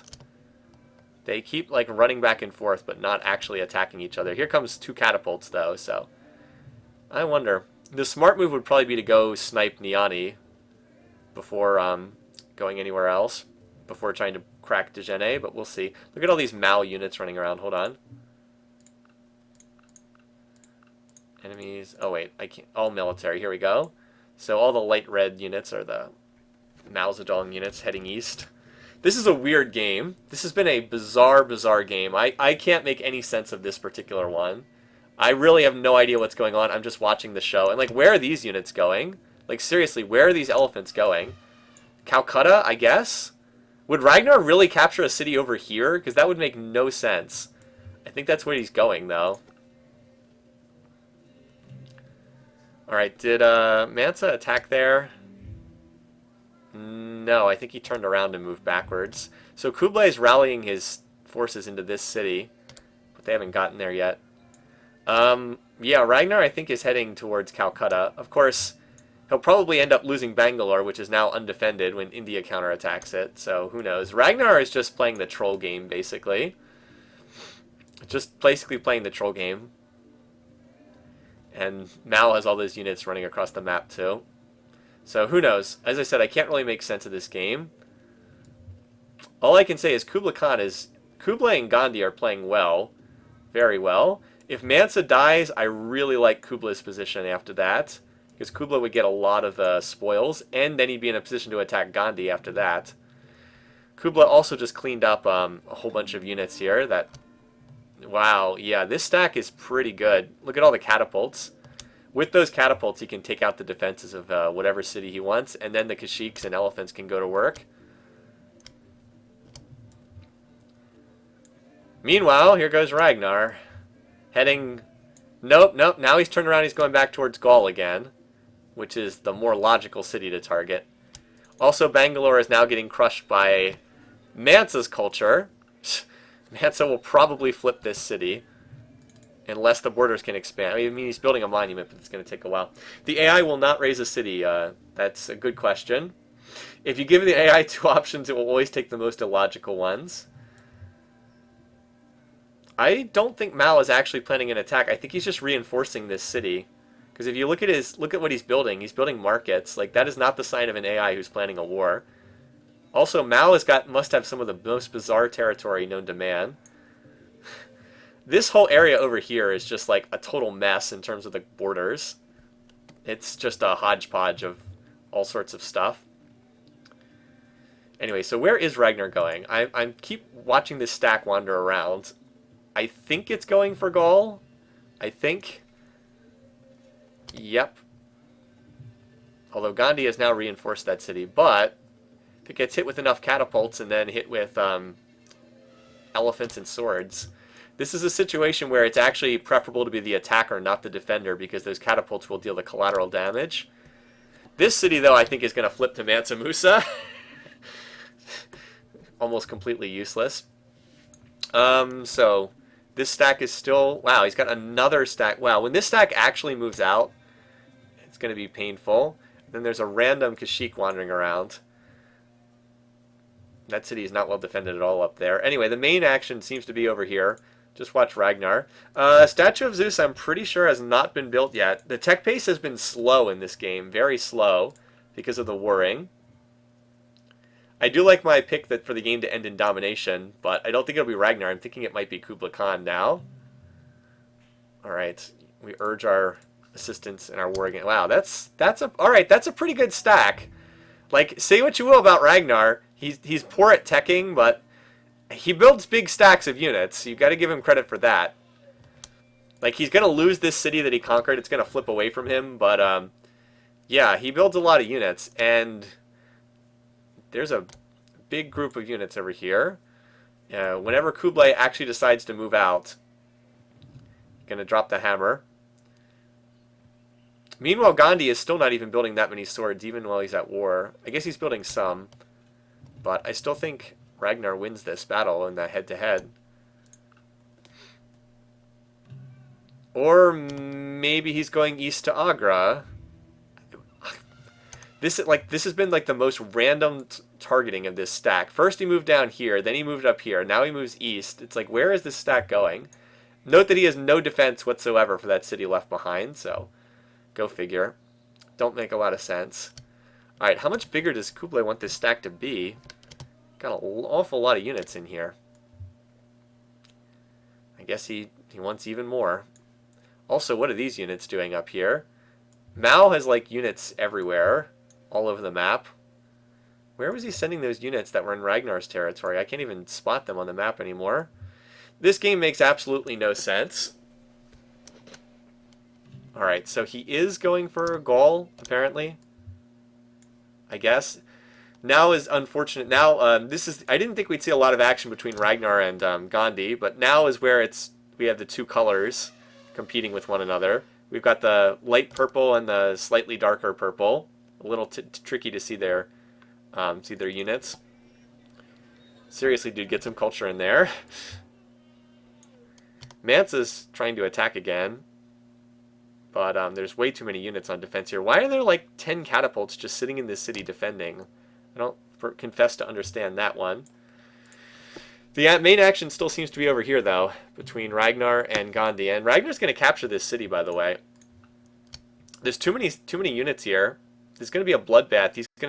Ragnar's going to send in his catapults. Well, Wait, what happened? He only has 2 catapults. I thought he had like a ton of catapults here. No, never mind. Maybe not. He'll send in the cats for collateral. They still might be able to take this, though. Once the cats do collateral damage. I guess we'll wait and see. Alright, so there goes all the defenses. I don't know. Gandhi's put a lot of units in this city, though. And he does have spears. Actually, now that I see this, this attack's not... Actually, I think this attack's not going to succeed now that I see this. Too many spears on defense. Changed my mind. It's not going to succeed. And these two are just staring at each other, not doing anything. Kublai keeps moving more catapults into this city and not doing anything with them. Alright, Mao's got longbows. Yep, so Ragnar's not... never mind. Ragnar's going to attack and he's going to kill some units, but he doesn't have enough here. There's too many units on defense. Just too many units here. He'll kill some of them, but not all of them. Alright, so... yeah, look at that. So quite a few units killed here on both sides, but as I said, Ragnar just didn't have enough units. There's the great generals. Ragnar's never... don't phone him, though. He's building more units here. With those units in there, he's lowered the flip risk for the moment, temporarily. And it looks like Mansa tried to attack, but he didn't really achieve that much. I'm surprised Kublai has been so passive here. Hasn't really done much of anything. Just kind of sitting here waiting, I guess. Maybe he's waiting for the culture to push back. India knows how to deal with elephants. Maybe I suppose that he does. So that was a good defense by Gandhi. That and Ragnar took too long to attack. So you can see that force got cleaned up. Anyway, Gandhi just has so many more cities. In a long war, Ragnar probably can't really win. He needs to get Mao on his side if he's going to do this. But Mao does not seem to be all that interested in a war.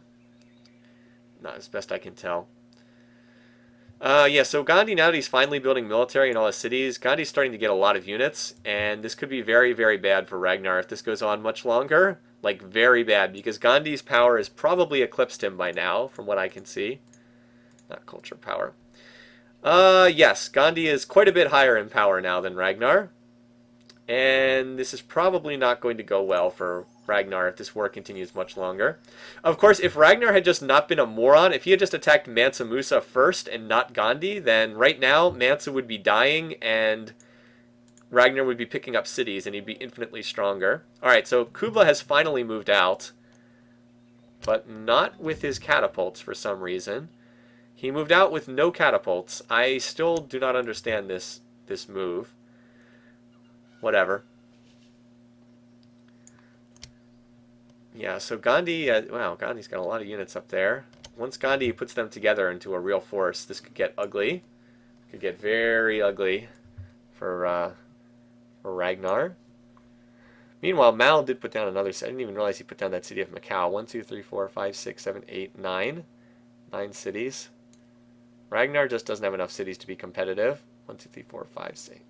3, 4, 5. He's got 7, but a lot of them are very small. Like Bangalore's barely even worth mentioning as a city. Let's see what Kublai's doing. Where's this stack going? I don't know. He still has a gazillion catapults with unit AI attack city mission just sitting here. Still does not make much sense. I don't know what he's doing with the catapults. I confess I am confused. Ragnar should definitely sign peace. The longer this war goes on, the worse it's going to be for him. But I doubt he's smart enough to do that. Does Gandhi have open borders with Mansa? Oh, absolutely. Gandhi will have open borders with everyone except Mao and Kublai. Yeah, of course. Gandhi and Mansa Musa are like best buds. They'll definitely have open borders with one another. All right, so here comes the Mansa stack. Ragnar tried to attack this force, but it was on the jungle tile, so it got the bonus defense. And Bangalore is probably going to die shortly. It is on the hill, so it does have the hill bonus, but that's about it. Kublai's attack got turned back because he didn't have any catapults with his force, because they're all sitting in Walata for some reason, for some unknown reason. Still sitting in that city and not moving. Boy, Kublai's really butchered this war, hasn't he? Has a huge advantage. He's just kind of sitting there not doing anything. Aggressive Civ's not fighting very smart in this game. Oh, what's this? Why are there Ragnar units in Mansa Musa territory? Alright, so Gandhi has signed peace with Ragnar. He got Bangalore back. Wait, does Ragnar have open borders with... How does Ragnar have open borders with Mansa Musa? They're furious. Whatever. Alright, well that was a smart move for Ragnar. He got peace right before Gandhi was about to kill him. Ragnar should just redeclare war on Mansa Musa if he's smart. What he should have done in the first place. But anyway, yes, so Gandhi was only able to get Bangalore back, was not able to overrun Ragnar, which I think he was going to do.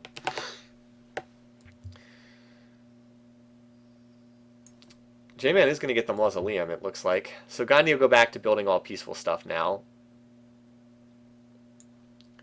Look at this, one catapult moving out on its own. I just don't understand Kublai. I don't understand what he's doing. He's got this huge stack and he's just sitting in that city. He's been there like forever. It's so weird to see. All right. Oh wow, J-Man got the statue of Zeus too. I didn't even realize he was building. Oh, that's he got a great engineer. He rushed the statue of Zeus. So Portugal has the statue of Zeus. That's probably not going to factor into this game. By the way, J-Man has passed Mansa Musa in score, so just keep that in mind. J-Man also has a... Oh, never mind. I was going to say he has a stack here, but it's covering a worker. So that's not much. Nothing special there. This city still has a good chance of flipping to Mansa Musa. Look at all these units. At some point, Ragnar is going to declare war again.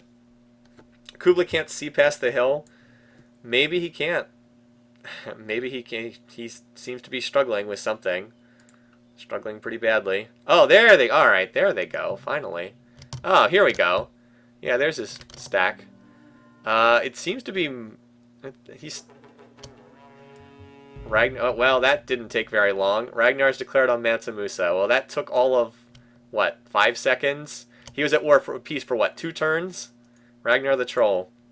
Alright, well, that's good news for me because I have Mansa Musa to die first. Maybe, even if Kublai's not doing much, maybe Ragnar is the one who's going to take the bull by the horns and get up there and start attacking. Now that he has catapults, he can actually take down the cities. I know there's longbows on defense, but without the city defenses, Ragnar has elephants. He can power through longbows with them. Here's Gandhi's stack. Nowhere. Oh, Gandhi's stack is going to go out to this barb city up here, but it's never grown to size 2, so it'll be auto-raised. Yeah, the mausoleum was built by Portugal. Portugal built the mausoleum and the statue of Zeus on the same turn. And it looks like Kublai's finally realized that he can move forward and attack. It's like, hey, I can actually attack people. We're actually kind of setting up for a late game showdown between Kublai and Gandhi here, which would be pretty interesting. All right, here comes Ragnar. Yes, he does have catapults going for Kumbay-Salah. It's going to take him a long time to knock out the borders, but I expect that they will go down in time to the catapults. Or maybe he's going to go to Timbuktu. I guess we'll find out. So now he's the worst enemy of Ragnar and Kublai Khan, which spells disaster.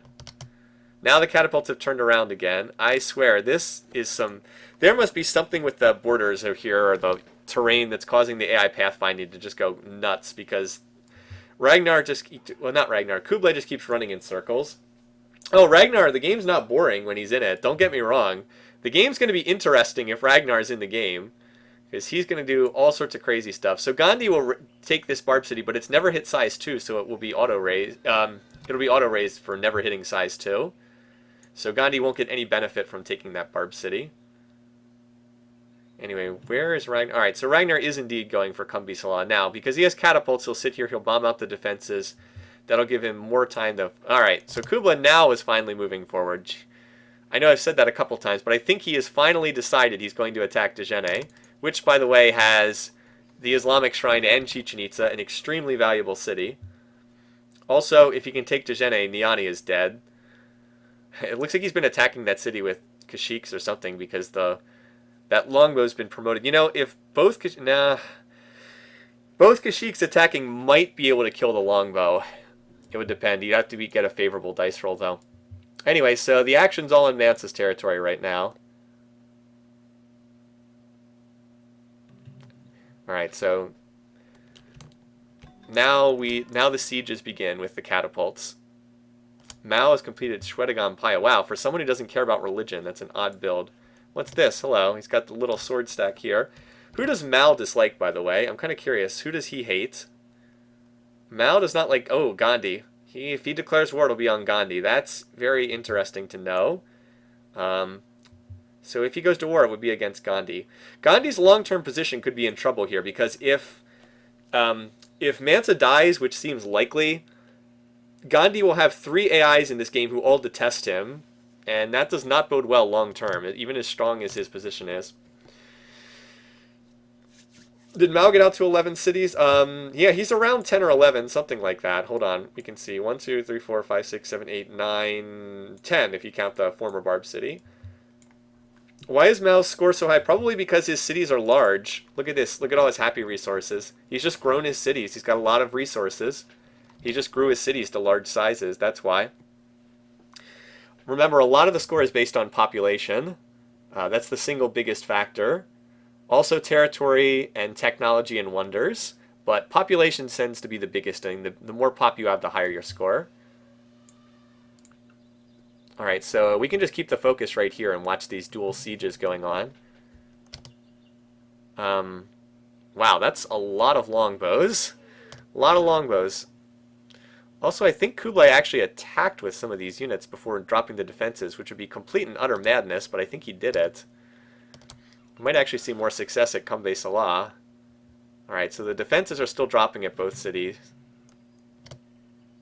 Ragnar doesn't have that many attacking units, but there's only actually 2 longbows on. Alright, so this city, like, it looks impressive and all, but there's actually only 2 longbows here. Like, the horse archers are terrible defenders, the catapults are terrible defenders. I guess the spear, because it can defend against the horse archers. But look, Ragnar doesn't have any attackers. He's got a sword and 3 horse archers. Where are his actual attacking units?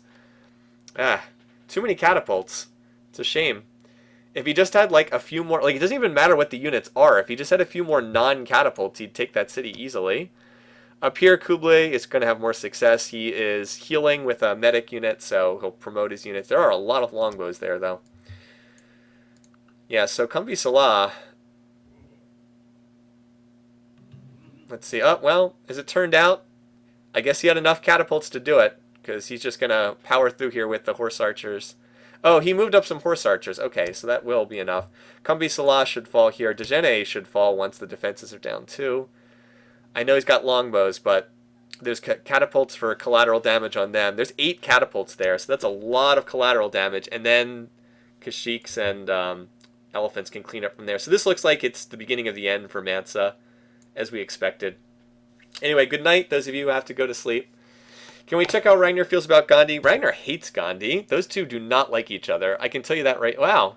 Up to +8? Jeez. Okay, I'm wrong. He's cautious. I'm surprised it's that high. They literally have the furthest possible difference that you can get on peace weight in the game. So yeah, the religion and then the civics. Because I think they both... I think hereditary rule is... yeah, because Ragnar's got the hereditary rule bonus. But as soon as they drop out of hereditary rule, that won't last. Gandhi, how does he feel about... Okay, Gandhi does not like Ragnar. He's annoyed, even with the religious bonus. Those two are going to be... pulled apart on faith quite a bit. All right, so I think... So Kambi Salah should fall this turn to Ragnar, which would be a huge pickup for him. Wow, there it is. And Dejene is now down to no defenses. Wow, that is Ragnar by far his biggest pickup in the game. But he's still in the shadow of Kublai and Mao and Gandhi.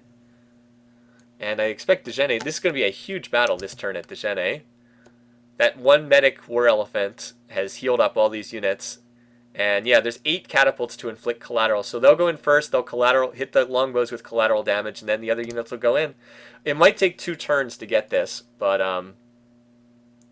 yeah. Okay, so he didn't have enough units to chew through them the first turn, but look, everything's just about dead. So this will be captured. All right, Gandhi has founded Taoism. I'm pretty sure that has to be philosophy tech. Got to be Gandhi. Yep, there it is. So he founded it in Pataliputra. Gives him yet another religion to play around with. But Mansa is dying, as you can see. And once Mansa's gone, Kublai is going to be right on Gandhi's borders, and that is probably bad news. What's going on over here? Look at all these little units. What's Mao doing? Mao is still doing infrastructure, so not much to say there. Kublai, or J-Man. Oh, J-Man's going to get the Great Library. He's going to build it just before Mao, unless Mao whips it, which I don't think he's going to do. Mao's also going to get Choco News in a minute, too. Yeah, cautious at +8, right? That's biggest piece weight difference in the game. So Kublai has grabbed the Djenne. He will get Niani at some point because nobody else is up there. And Mansa's down to 2 cities. So this is, yeah. And there's the Great Library. Finished it in his capital. So, yeah. Again, Mansa's going to die first.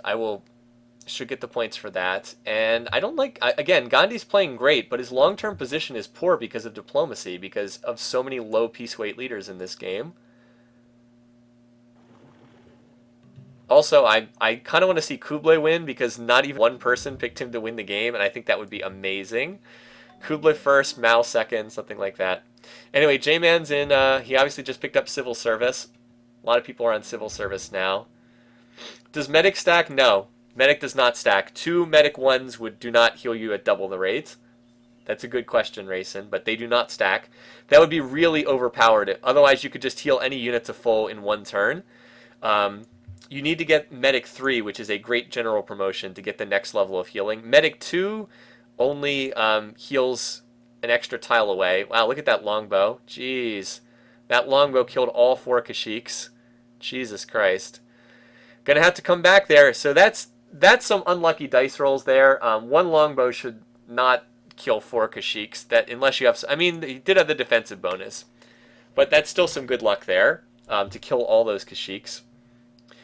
Anyway, that said, at some point, Kublai will just march some units up there and take that city. It's not going to change anything. Anyway, who's going to get Timbuktu?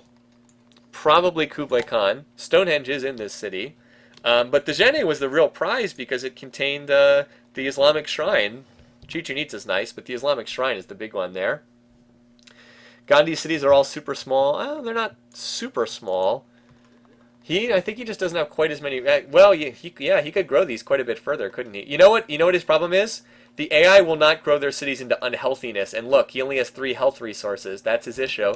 He won't grow them any bigger because he needs more health. That's his limiting factor.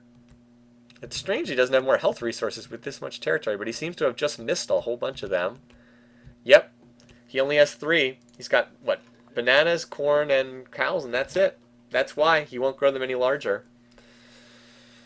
Mansa was both the favorite to win and first to die. Well, that actually makes more sense than you might think, because it's like, hey, he's either going to run away with this game or he's going to get rolled up and killed quickly. It's going to be one or the other.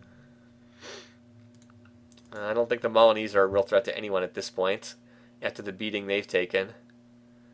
So yeah, it's still building these. What resources? Alright, so he still has both horses and iron, so Mansa can still build just about anything he wants in terms of units here. Here comes the next... Alright, so the stacks have regrouped, and now they're moving out. Ragnar and Kublai. Alright, Kublai's is much bigger. Kublai also has crossbows mixed in for that reason. Boy, by the way, where are all these... Look at this. Look at this. Mao has units moving across the map. Oh. Who is he going after?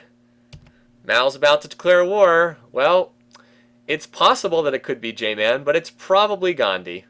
Look at all the red coming across the minimap. So keep an eye on... where is that stack? I just saw it a second ago. Here it is. Keep an eye on this stack here. Again, assuming he's going to declare war on Gandhi.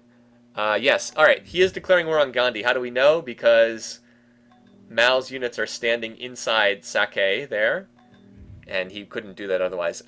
Buddhist shrine was just built. Mao has just adopted more aggressive civics. Ragnar looks like he's going to capture Bangalore here at some point soon. Wow, that's a lot of units.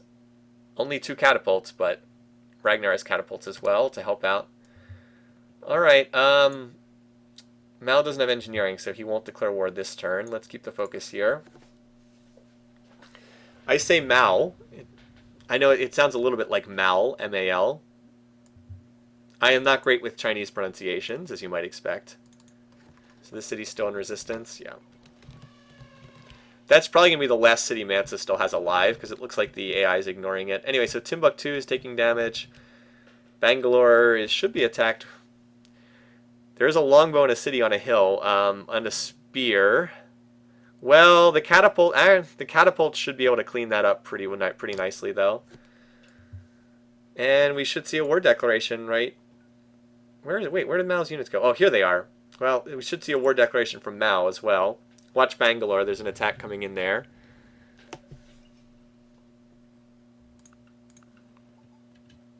Or not. Or they attacked and didn't succeed. Well, anyway, here's Mao's force coming in. We saw that attack coming. Although Gandhi's got a nice defense here, so this might not be not going to be a walk in the park. Anyway, let's mark it in. Gandhi, I don't know, man. You got a lot of cities, but you don't seem to be very well liked by the AIs. I'm not sure what happened to... Oh, I think Ragnar may have pulled his units back here to join them with this force. What's this? Are these Gandhi forces or Ragnar? Yeah, I don't know what... I think he pulled his units back here. Wow, he's got a lot of units over here. Ragnar, don't mess around with Ragnar. He's got a lot of units. For somebody that far down on the power bar graph, or on the score graphs, he's got a lot. Anyway, so Calcutta's going to get bombarded this turn. It'll probably be attacked the turn after that. Jeez, Gandhi's got a lot of units over there. I hope Gandhi's not stupid enough to attack these units, you know, on a forested hill tile. Wow, Gandhi does have a lot of units. Jeez. Maybe Gandhi's not dead meat. Of course, all he could capture is this city. It's not like he could really make it all the way over here. Gandhi does not have open borders with Ragnar, so he can't even reach the rest of the Chinese cities. Yeah, Bangalore is going to fall either this turn or next turn. Let's put the focus... Alright, so here we can see both Calcutta and Bangalore on the screen at the same time. China and India have been to war before, that's correct. That has happened in real life. Alright, so what happened? Mao's force killed a lot of India's units, but ended up dying, pretty much got wrecked in the process. Look at this, huge losses on both sides. Both India and China just got wrecked, but China has more units coming in to follow this up. Meanwhile, looks like Bangalore and Timbuktu. Well, Timbuktu is still being sieged. That'll take another turn or two. Bangalore, I expect to be captured. Ragnar's back. Got it again. Second time he took that city. But this time, Gao's going to be eliminated, and then he won't be getting crushed by culture. Well, he'll be getting hit by Portuguese culture, but should be survivable. Yeah, Gandhi. So Gandhi, wow, Gandhi still has a lot of units over here. There are some Choco News on the map, too. Very unique unit in this game. Pun intended. A crossbow that deals collateral damage. The only unit that's not a siege unit that can deal collateral damage. Although that's not true. I think you can take barrage promotions on tanks, and then they can deal collateral damage, too. Let me check that real quick. Unit categories. Oops, that's not what I wanted. Promotions. Barrage. Nope. Maybe that was... Alright. Never mind. That must have been in an earlier build of Civ4. I think you could do that originally. Probably a long time ago. Yeah, we should check out the power bar graphs. I want to wait one turn, because it shows up the turn after it's just been played. By the way, Portugal's got a lot of maces here. A lot of swords and other stuff. Alright, so let's check it now. I didn't even intend to check GMP, but we might as well look at it. Yeah, so Ragnar's GMP sucks. Mansa's dying. Close contention from the top spots there. Production. Wow, Mao's got a lot of production. He's not in a golden age. Mao and Kublai. Jeez, Mao. This is the Mao and Kublai show right now. Hard to believe. Power. Ooh, yeah. So Gandhi took a hit. It's Mao and Kublai. The two people none of us expected to win. The two of them are the ones tearing it up. Hard to believe. Alright, Timbuktu is probably going to get attacked any minute now. There is still heavy fighting down here around Calcutta. But, it's hard to say. I feel like it's been even so far. I just think that Mao has more units, period, because Gandhi didn't have any. Even look at this. Even now, Gandhi is still building wonders and courthouses. That's his problem. He doesn't build enough units. Like, he is amazing at the economic side of the game. Oh boy, there goes Timbuktu. Kublai, the Mongols march on. Now he has Stonehenge. And that has not been obsoleted yet, so he does get the free monuments. Look at all these ships up here. Alright, so Mansa is dying. Now the race is on for Gao. I think, well, Ragnar might have a shot to get that city. Not impossible. We'll see. Fake China and real China are good civs.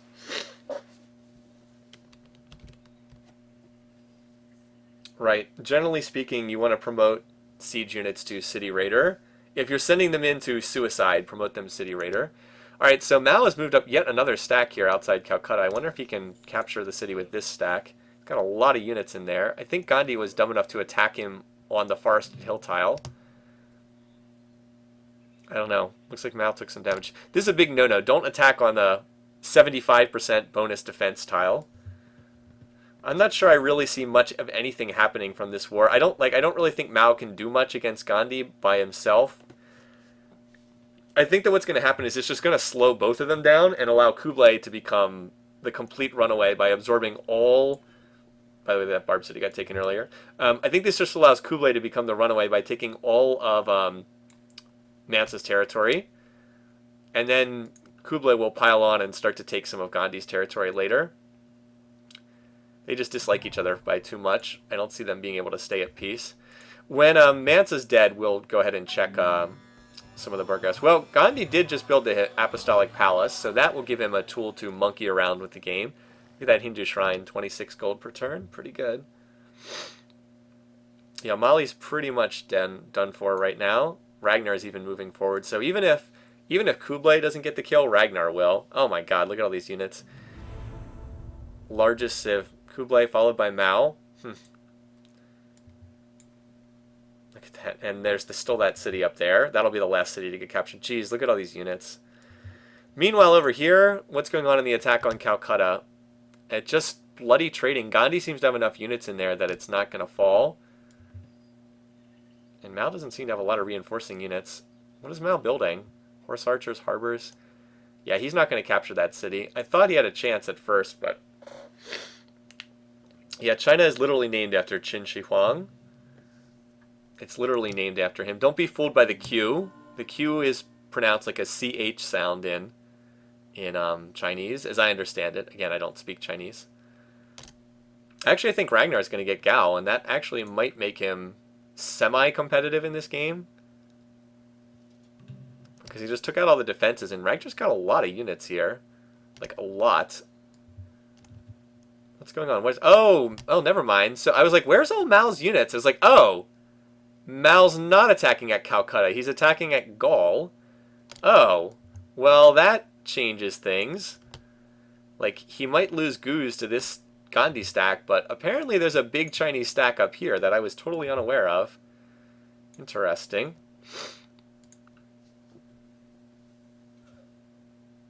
So yeah, Ragnar got the city. Huh. So Ragnar got two pretty good cities, Kumbi Salah, and also Gandhi has just founded the last religion of the game. He just researched divine right, so figures. Gandhi has, how many holy cities does Gandhi have? He's founded almost every holy city in the game. Oh, that's just sad. Carrick stuck in the lake. Anyway, so yeah, there's another major battle going on here, and then it's just a matter of getting up there. Well, the Great Wall that was started under Qin Shi Huang, most of the Great Wall that exists today dates from the Ming Dynasty. Most of it was built around like 1500, 1600. That's where most of the current Great Wall was built. Some of the original older Great Wall still exists in some areas, but it's in pretty bad shape. What you always see in the photographs is more recent than that. Anyway, so now we see the race to go capture Niani, which will be taken by Kublai at some point, unless he foolishly signs peace or something. I think he was just pulling back to assemble this stack together better. Anyway, the next big attack is going to be at Gaul, though. Kublai triggers a Golden Age, so the borders are going to disappear when Gaul captures. This is actually convenient for Ragnar. The borders are going to disappear here as that gets taken out. Fail boat. Is that the fail boat? Anyway, so Gaul has just fallen. And by the way, Gandhi is now dropping in score rapidly. This is not good for Gandhi. Also, it's not good for J-Man either, because once Gandhi's dead, J-Man will probably be the next target after that. I mean, if you look at how these people feel about him, like here's Kublai Khan. Not a huge fan. Where's Ragnar? Well, he actually loves this guy somehow. Oh, it's because of religion and civics. Okay. Mao doesn't exactly love this guy either. So J-Man's position will be very tenuous once Gandhi and Mansa are gone. Good chance we see domination win from somebody. Alright, so yeah, this is about to end. Kublai, I like Kublai for domination, maybe? I don't know. But he might not be willing to attack Ragnar or Mao is the thing. That's getting ahead of us, though. Getting way ahead of us. This should be it for poor Mansa. Mansa just had a terrible starting position. There it goes. Alright, poor Mansa. Down he goes. Turn 159. The Malinese civilization has been destroyed. Alright, I get at least 5 points from this game. Yeah. So, I know a lot of other people had that too. I think about half of us had him as first to die. Alright, we'll mark it in. First eliminated. Mansa Musa. I'll take that 5 points, thank you, because I don't think I'm going to take too many more. So we had 41 out of about 90 or so predictions. So roughly half, maybe slightly less than half, had that prediction. Look at Core Kublai. 0. 0 to win on the Kublai prediction. Alright. Mark it in. Mansa Musa. First one eliminated.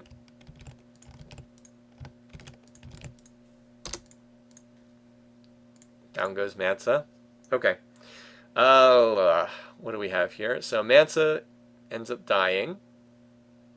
Oh, and I need the elimination date for Mansa, just for record-keeping purposes. 159. Playoff 3. Turn 159. Mansa actually had 2 kills in this game, and the kill credit goes to Kublai. That's his first kill. So, Huayna Kopek is still the leader for the Golden Boot Award. He's got 4 kills, and he's got another chance to pick up more of them in the final. Gonna be tough to overcome that. Alrighty. So, we bid farewell to Mansa Musa. It's a bit of a shame. Oh well. Anyway, I'm gonna get, this is always a convenient stopping point when the first leader gets eliminated. I'm gonna stand up, get a quick drink. I'll be back in 1 minute. See you in a second.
All right. Where do we stand right now? So we just had somebody eliminated. Let's go to turn 160, and then we'll look and see what we got here. All right. Oh, wow. Bangalore is... So Bangalore... oh, wait. They must have signed peace. Mao signed peace and gave Gaul back? Well, that's odd. He was winning that war. Huh. That's very strange. I wonder why he signed peace. It seemed like Mao was winning that war, didn't it? Oh well. So the world returns to peace for like the first time ever? No. For the first time in a very, very long time. Well, like, William Van Orange is an amazing leader, but as an AI personality, he is not very good at all. He has performed very poorly in each of the Civ4 AI Survivor competitions we've done. Great traits, but doesn't perform very well. So poor Ragnar, he captured these cities. Now he can't really hold them because they're so culturally crushed right here. Yeah, I don't know why Mao did that. It seemed like he was winning the war. Let's check the bar graphs and see. Yeah, I don't know what he was thinking. There's Gandhi. That's Mao, and there's Kublai. Interesting. All right, so GMP. Ragnar is in last by a pretty good one. By the way, J-Man is doing a good job in GNP. His research must be pretty solid. Kublai, I believe he's in a... Actually, Kublai's in a golden age. Let's wait until he gets out of his golden age. That's not a good time to check bar graphs. He should be out of it shortly. But anyway, Kublai Khan is clearly taken over as the score leader right now. Gandhi got knocked down pretty hard in that sequence of fighting. By the way, there's room for more cities up here. I wonder if anyone will send a settler up here. Those furs are certainly worth grabbing for anyone who doesn't already have them. But anyway, yeah, getting that territory helps out Kublai enormously. Whereas poor Ragnar is... Wow, look at this stack that Ragnar's got here. How many units does he have here? He's got about 50 units on that tile. He'll probably declare war on Gandhi any minute now anyway. It's Ragnar we're talking about. He never stays at peace for long. That or declare war on... Portugal, one of the two. He declares wars like crazy. Right, come on, is he out of his golden age yet? No. Still getting the 2 production on the plains cottages, so he's still in a golden age. Alright. Aggressive AI strikes again, yeah. Sometimes the AI does some weird stuff. And that's an understatement. Well, Ragnar's got a huge stack right on the border with Gandhi, so...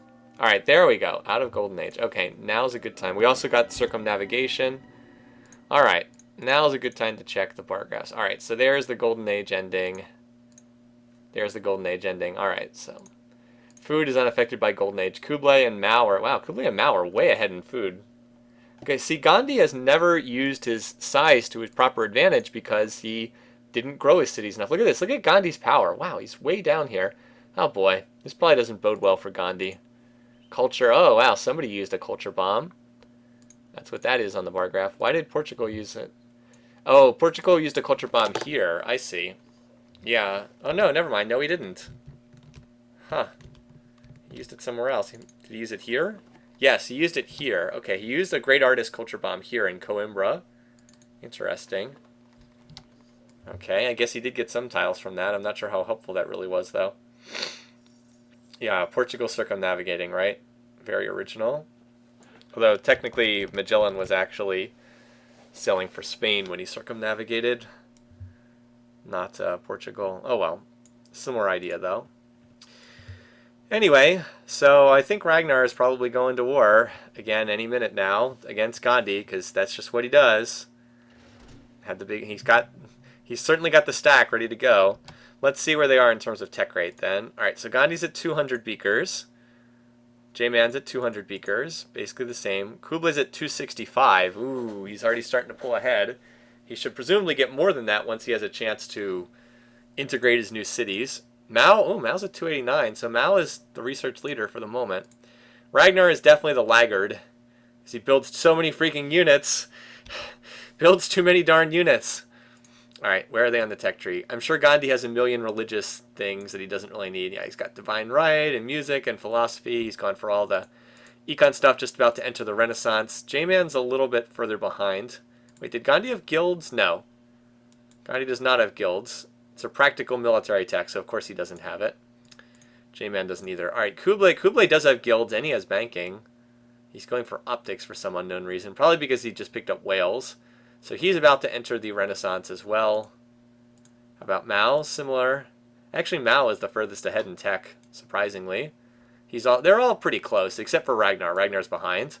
Ragnar is still missing a lot of the several medieval techs. But they're fairly close. Like, Ragnar is maybe about 6 techs behind. I have 5 wars. I'm pretty sure that's correct.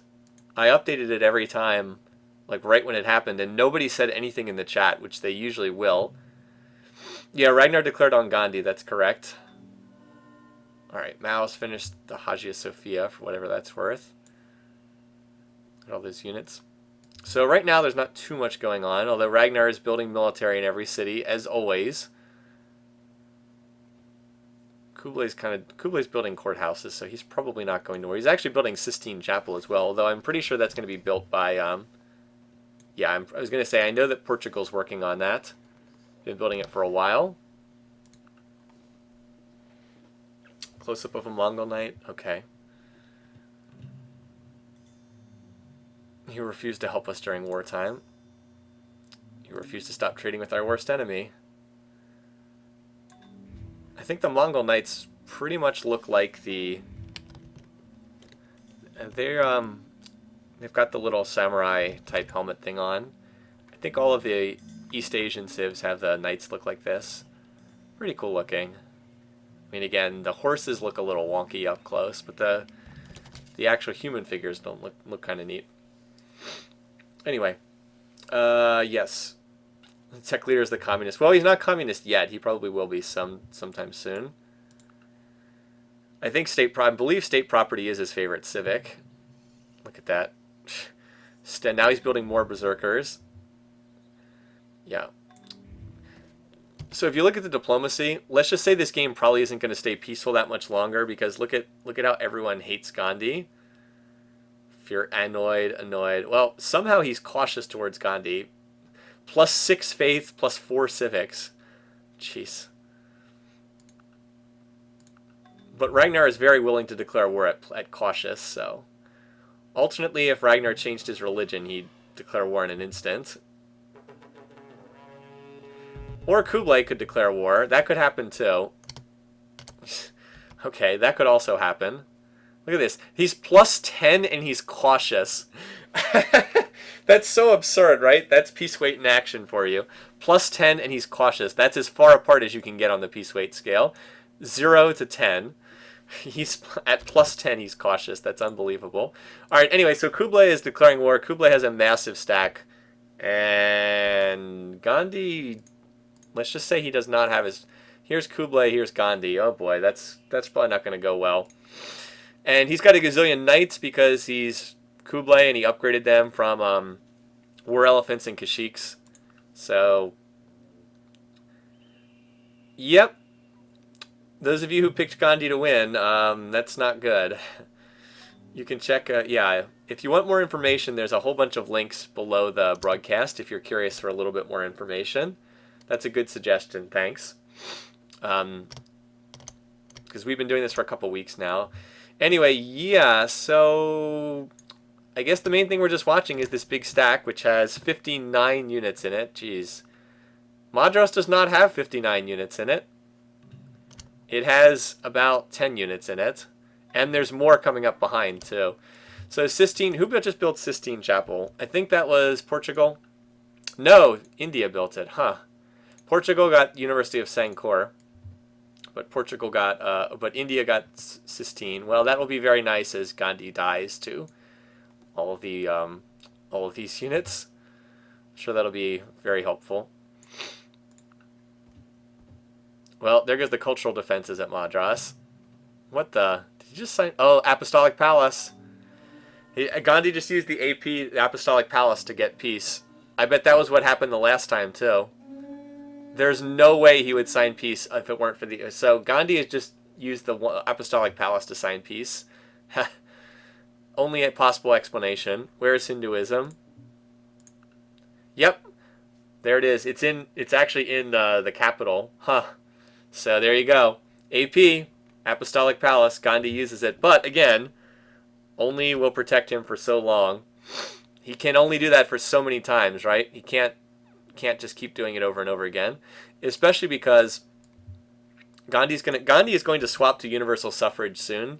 Like, if you look at his info, Gandhi's favorite civic is universal suffrage. He will swap to it as soon as he has the option to do so, and he will have that soon.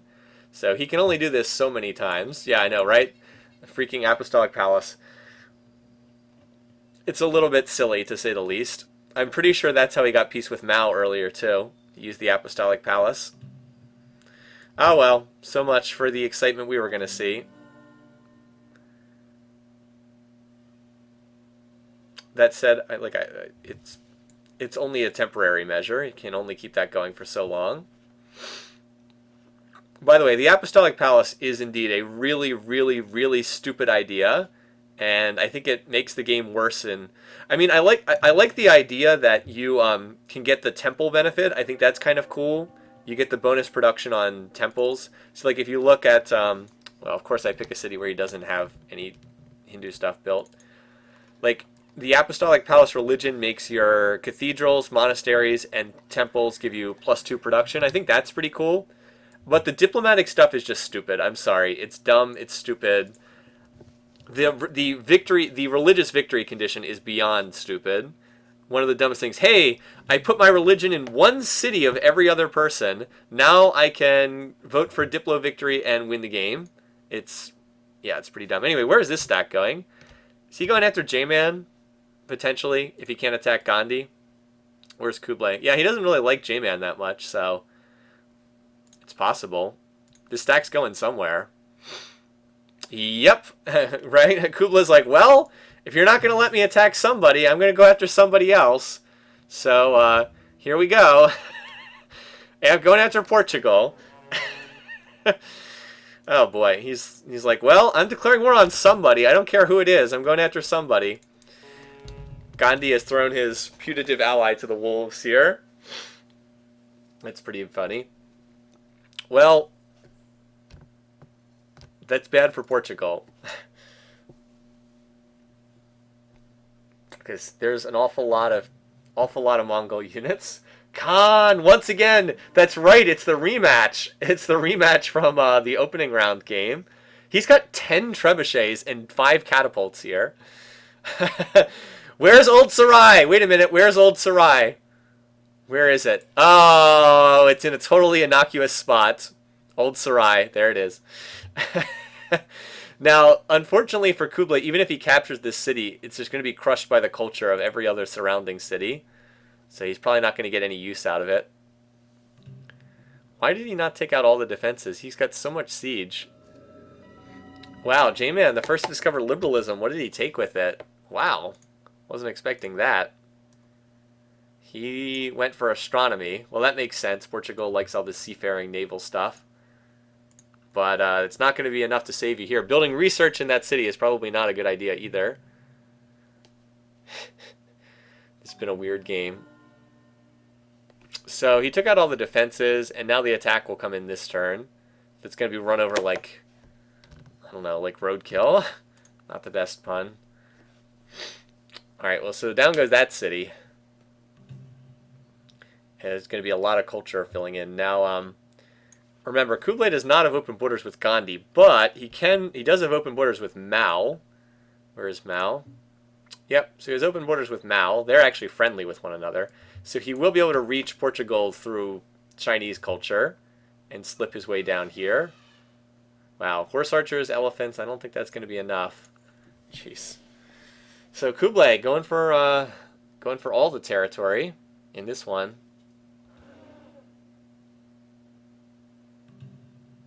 Yeah, see, I was going to say the culture will fill in and you won't get much of anything there. Look at that random Chinese tile. Yep. Well, the way it works is this is controlled by like India's culture up here. So this tile, see, like Goose doesn't reach this tile. It does reach this tile. This tile has got the Indian culture on it, so that's why it looks real weird like that. Anyway, yeah, so that big stack of doom continues to march on.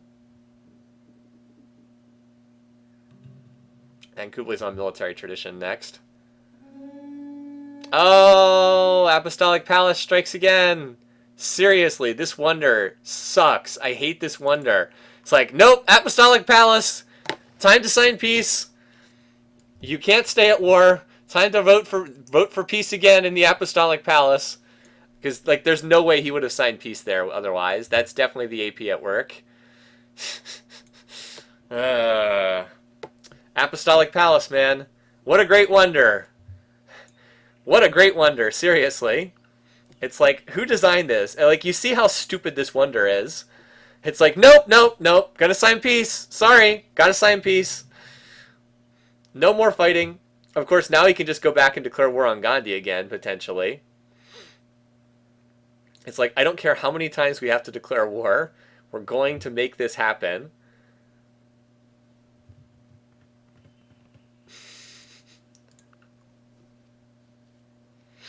Yep, Gandhi's really abusing the Apostolic Palace right now to keep enforcing world peace. That's very true. It's like, no, you will be peaceful. And you know what? The AP is over in this city too. Here it is. So it's as far away as possible from the Western leaders. Like, it literally cannot get... This is like the furthest thing away on the map that for them to reach. Anyway, I still think that Kubla's in war mode because he's still moving these units around all over the place. Maybe he just got confused, but... Yeah, he's still building military in most of his cities. He's also building the Taj Mahal, but he's mostly building military.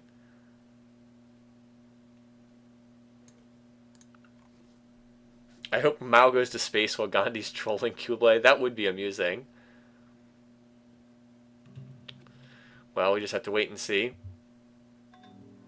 Spiral minaret. Who built that? Probably Gandhi. It was indeed Gandhi. He wants to build everything religious related. He is the one who teched a divine right, so it makes complete sense.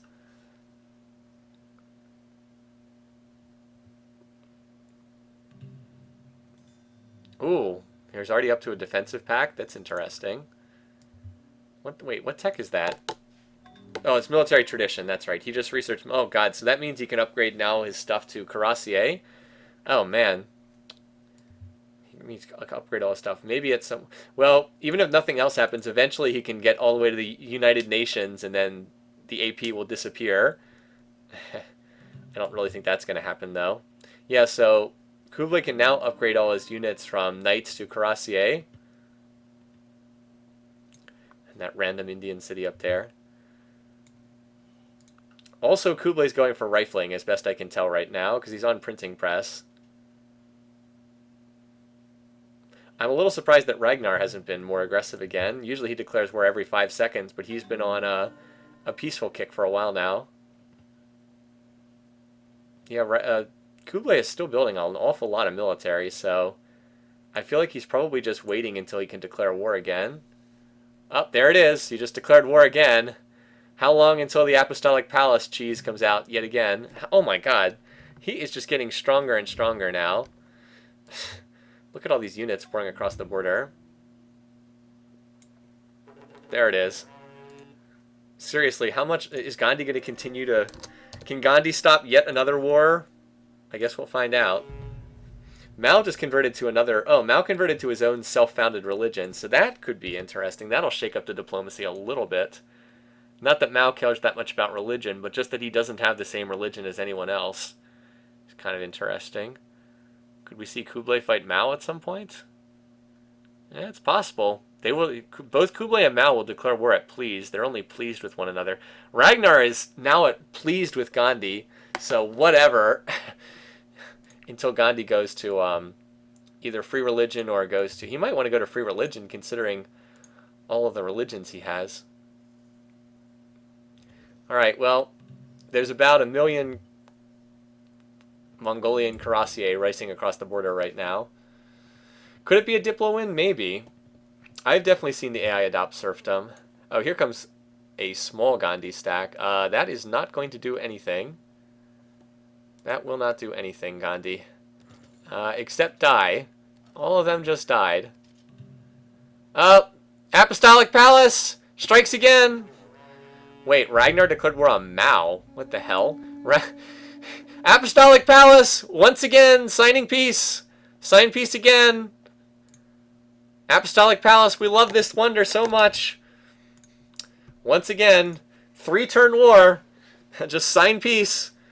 Don't you guys love this wonder? Isn't this just the best thing in the game? That Gandhi once again triggers peace? Don't you just love this wonder? By the way, yeah, so he can just do that. Nope. No, hey, it's part of the game. We're not... Again, the AP does go obsolete eventually, but so we're not going to delete it. When does it go obsolete? Is it mass media? Is it seriously all the way at mass media? I mean, it's so stupid, though, right? That Gandhi can just cancel every war that's being fought against him. It's such BS, basically. Anyway, Gandhi might go free religion. So where is the stupid Apostolic Palace? Here it is. Obsolete. Oh, wow. It doesn't obsolete until mass media. Jeez. Whew. That is a long time. Well, Gandhi might go free religion at some point. Anyway, Ragnar declared war on Mao, which is a bizarre, puzzling thing to do. I don't know why he would do that. They're basically even in power, but Mao is significantly bigger and farther ahead in tech. Where's Ragnar's stack? He wouldn't attack unless he had a attack force, would he? He wouldn't really do that. Oh, it must be over... Oh, okay, here it is. He's going for this city. Oh, well, Ragnar does have a pretty good force. That is 77 units, but Ragnar is definitely behind in tech compared to Mao. I can't just remove a wonder from the map because it's irritating me. That's not fair to do that. All right, so where's Mao? Yeah, Mao's ahead. Not by... They're pretty close in military tech, but Mao's ahead in... Mao's almost a full age ahead, so I don't think this is going to work for Ragnar. I think Mao's going to end up killing him, and if this war goes on long enough, I think Mao ends up killing him. Ragnar will get this city here, Goose, but it's probably not going to go well for... Because, like, Mao will tech his way eventually to rifles, and Ragnar will be nowhere close. You would think at some point Kublai would just defy the Apostolic Palace and just be like, screw it. I'm just not accepting the AP resolution. I'll deal with the unhappiness. I'm just going to defy the resolution. But he hasn't done that yet. Well, it's mostly knights on both sides here. This city Burka is looking a little exposed. We'll find out. Yeah, so these... Why did this stack just move here? You'd think it would just move on Goose. You would think so. But it is the AI, so... Alright, now it's moving back. Now it's moving back in that direction again. AI's pathfinding getting a little bit confused here. Actually, this city, Tianjin, is isolated as well. Boy, if Ragnar could snipe those two cities, maybe he can start to get up towards the top of the scoreboard again. I doubt it, but it's theoretically possible, at least. Mao's researching physics, which will give him, does give him airships, but not that useful. See, Mao kind of got caught with his pants down. He wasn't really expecting this war. That's Kublai Khan building Taj Mahal. Yep, there it is. He also dropped a little filler city in his back lines for whatever reason. Oh, look at that big stack still sitting here. Alright, so Goose will be... Wait, are there any siege units here at all? No, he somehow neglected to... Oh, there they are. They're a turn behind, so he'll probably just attack without waiting for the siege units. Yep. Alright, well, that worked, although I think Ragnar probably lost a lot of units doing that. Oh, dear. And then that happens. Uh-oh. Kublai just declared war on Ragnar. Oh, boy. Uh-oh. Well, see ya. I don't think Gandhi's going to stop that war. I don't think Gandhi cares about that one. Bye, Ragnar. And Kublai will now eat your land, and Kublai will be in good shape for a domination victory. Well, Ragnar, it was fun. I think if this game had shaken out slightly differently, you would have had a chance to be the winner. There's the Doom stack, by the way, right here. But that's it for Ragnar. He's dead. He is 100% dead. He dead. He has no chance to stand up to all these cuirassiers. Not to mention he's still at war with Mao, too. But, yeah, he has mostly longbows. He's got longbows for defense, and... Yeah, cuirassiers do terrible, terrible things to longbows. Terrible, terrible things. So, we will see... And Ragnar's actually collapsing from two sides at once because the big Mongolian stack is over here. So Goose will end up in Mongolian hands probably at the end. Actually, at the end of this, Mongolia is just going to be even more of a runaway than it already was. And Kublai was already running away with the game before this. Now he's going to have even more cities. Although this one will probably culturally flip to... Well, maybe not. There's not that much Chinese culture here. How much is... some, but not a ton. Anyway, so now it's just a matter of watching the poor, poor Vikings get eviscerated. Not that I feel too sorry for Ragnar. He caused his own problems in this game. I mean, he started a gazillion wars. We already have the Gandhi culture questions. I think it's a little premature to start asking that. Gandhi is struggling in this game. He's still got a lot of territory, but his cities have just been small the whole game. Now he's finally got some health resources coming in, and he's able to grow them. But again, Kublai is going to keep attacking him, and at some point, the Apostolic Palace will not be able to save him. Yeah, so like the whole outer ring of Ragnar cities are already down.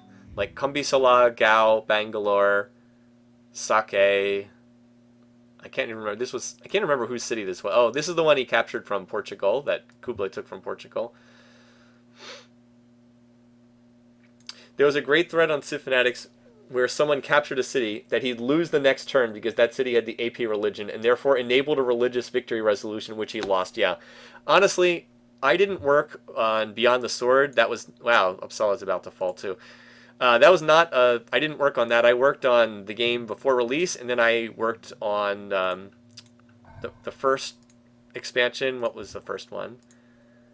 Warlords. I worked on that one as well. So I didn't have a hand in Beyond the Sword, but I certainly would have, if I had been working on it, I would have been like, yeah, this thing is really dumb. You should just get rid of this. I'm sure that wouldn't have worked because it was one of those back-of-the-box features, but Apostolic Palace is a good example of how putting more stuff in a game doesn't necessarily make it better.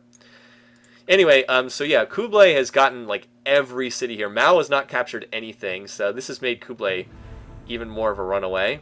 Like much more. Oh, hello, there's a blimp. So Ragnar's been trying to fight back, but it's gone about as well as you think. Also, Gandhi just went to free speech. Wait, no, he went to free speech or free religion. Oh, Gandhi just went free religion. So guess what? That means the Apostolic Palace don't work no more because you got to have a state religion for that. So much for that. No more AP. No more AP to save Gandhi at this point. He will not be able to push AP resolutions through. So as long as he stays in free religion, that could cause problems. Yep, that's about what you'd expect. There's Ragnar's power. There's Kublai. Kublai is just off and running. Well, I'm glad I picked Domination now, because I think Domination is the most likely victory type. Kublai to win by Domination. Jesus Christ, his Cuirassiers are crushing everything. Alright, iron working. Oh, man, Mongolia is collapsing so fast. Alright, so Guz goes to Mao. The reason why this happened is Ragnar signed peace with Mao, and he gave him back it in the peace treaty. All that did was prevent Kublai from capturing it, but Kublai can easily get enough territory for domination if he kills Gandhi and if he kills J-Man. That will be more than enough territory to win by domination. Look, he is just slicing through the Vikings right now. Like, there's only 3 cities left, right? There's 3 cities left. Spies, Cuirassier running around. Kublai is completely out of control now.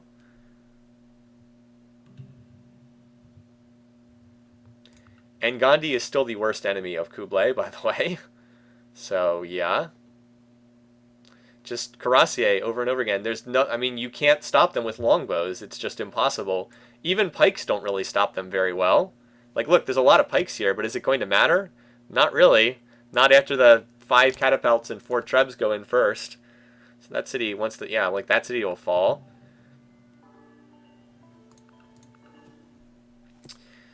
So this is kind of what I thought Ragnar would do. So I generally read the game correctly, which is that Mansa would die first and that one of these aggressive civs would get enormous. I just picked the wrong one. I just picked Ragnar to be the one to do it. Instead, Ragnar collapsed, screwed around, lost the city to the Barbs, and it was Kublai Khan who really took advantage of that.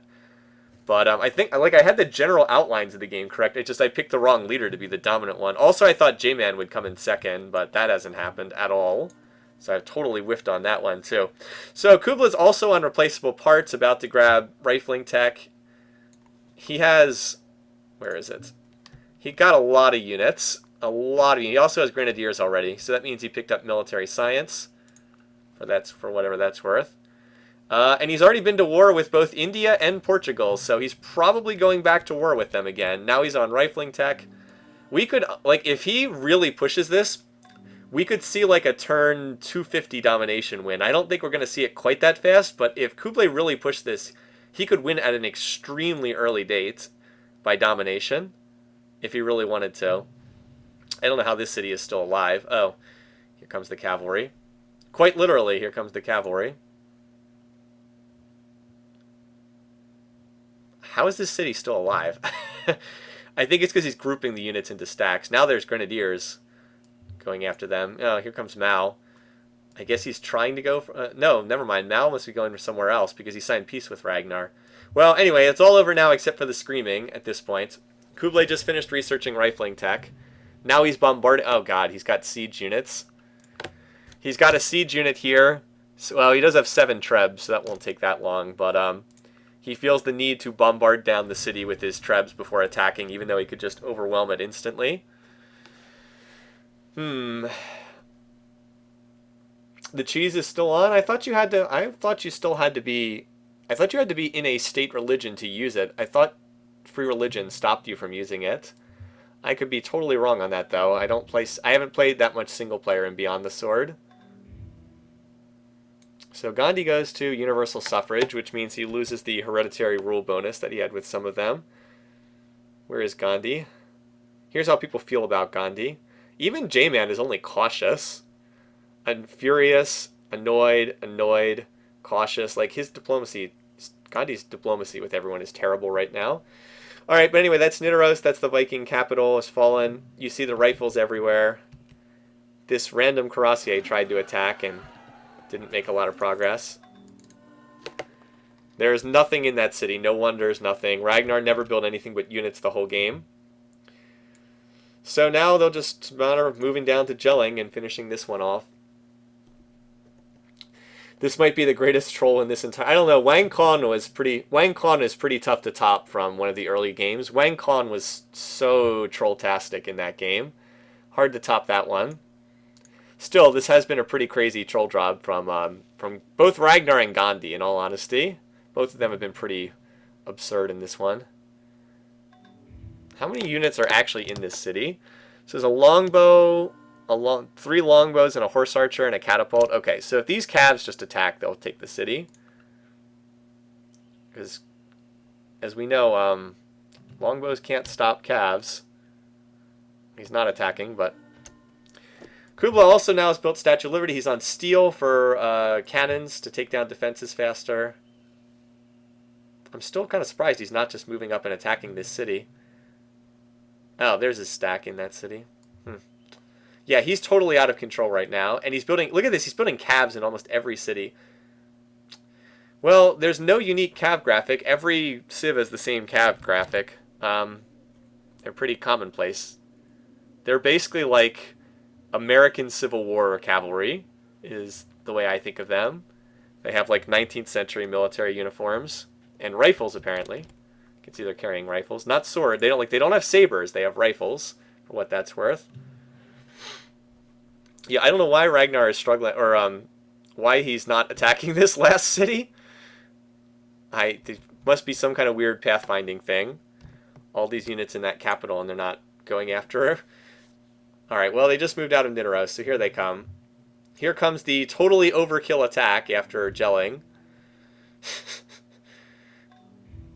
Did Mal found a city? Yes, he did. In that tiny little crack there. So Mal did go to state property, his favorite civic. He'll be in that for the rest of the game.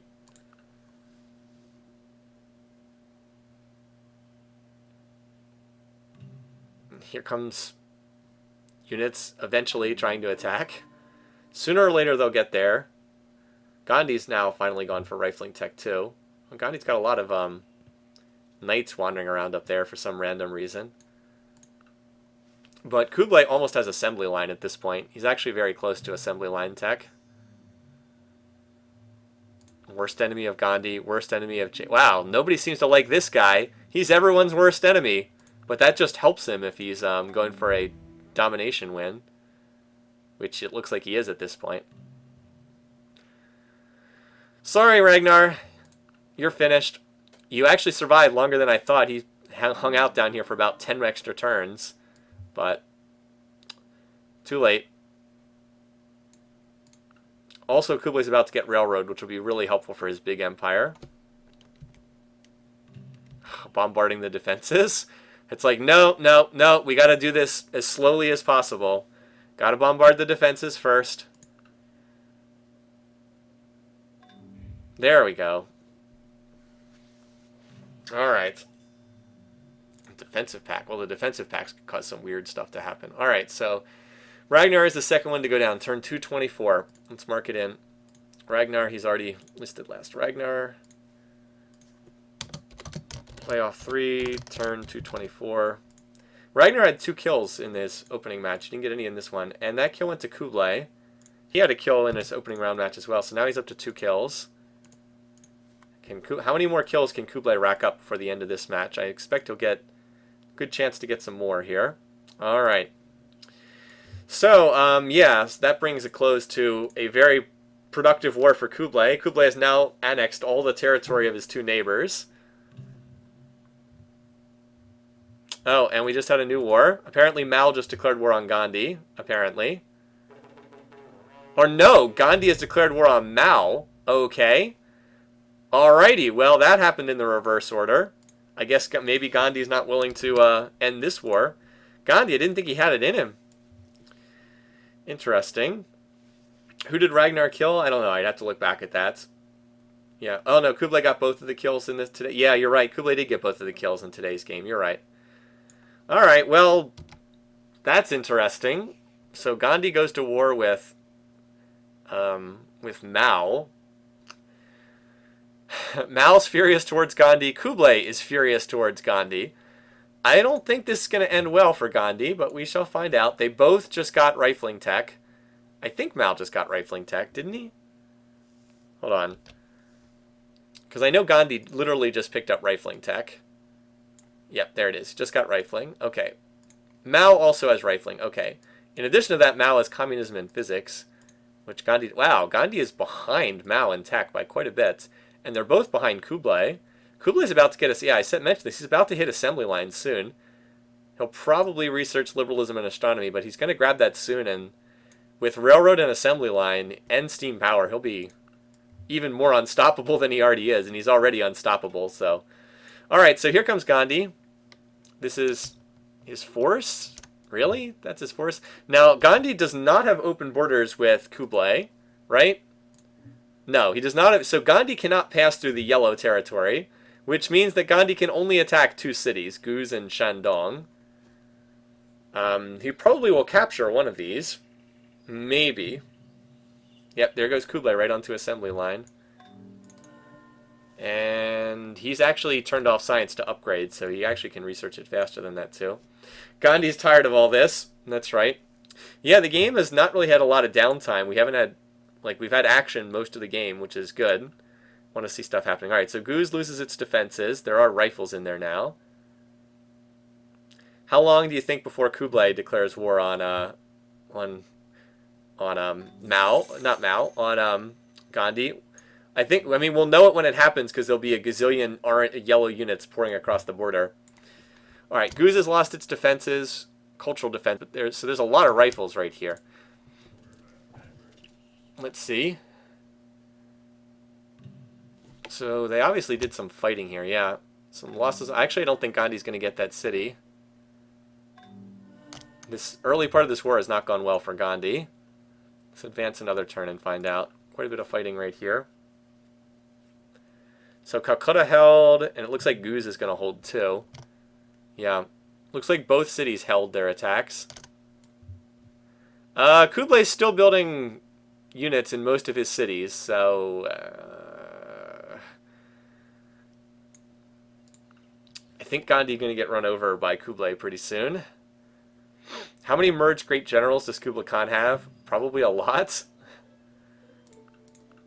You can check his capital and see. He also has mining ink in his capital too, although the AI does never... Wow, 16 production, jeez. Normally the AI doesn't know how to use these, but he's got... Wow, he's got so many mining ink resources.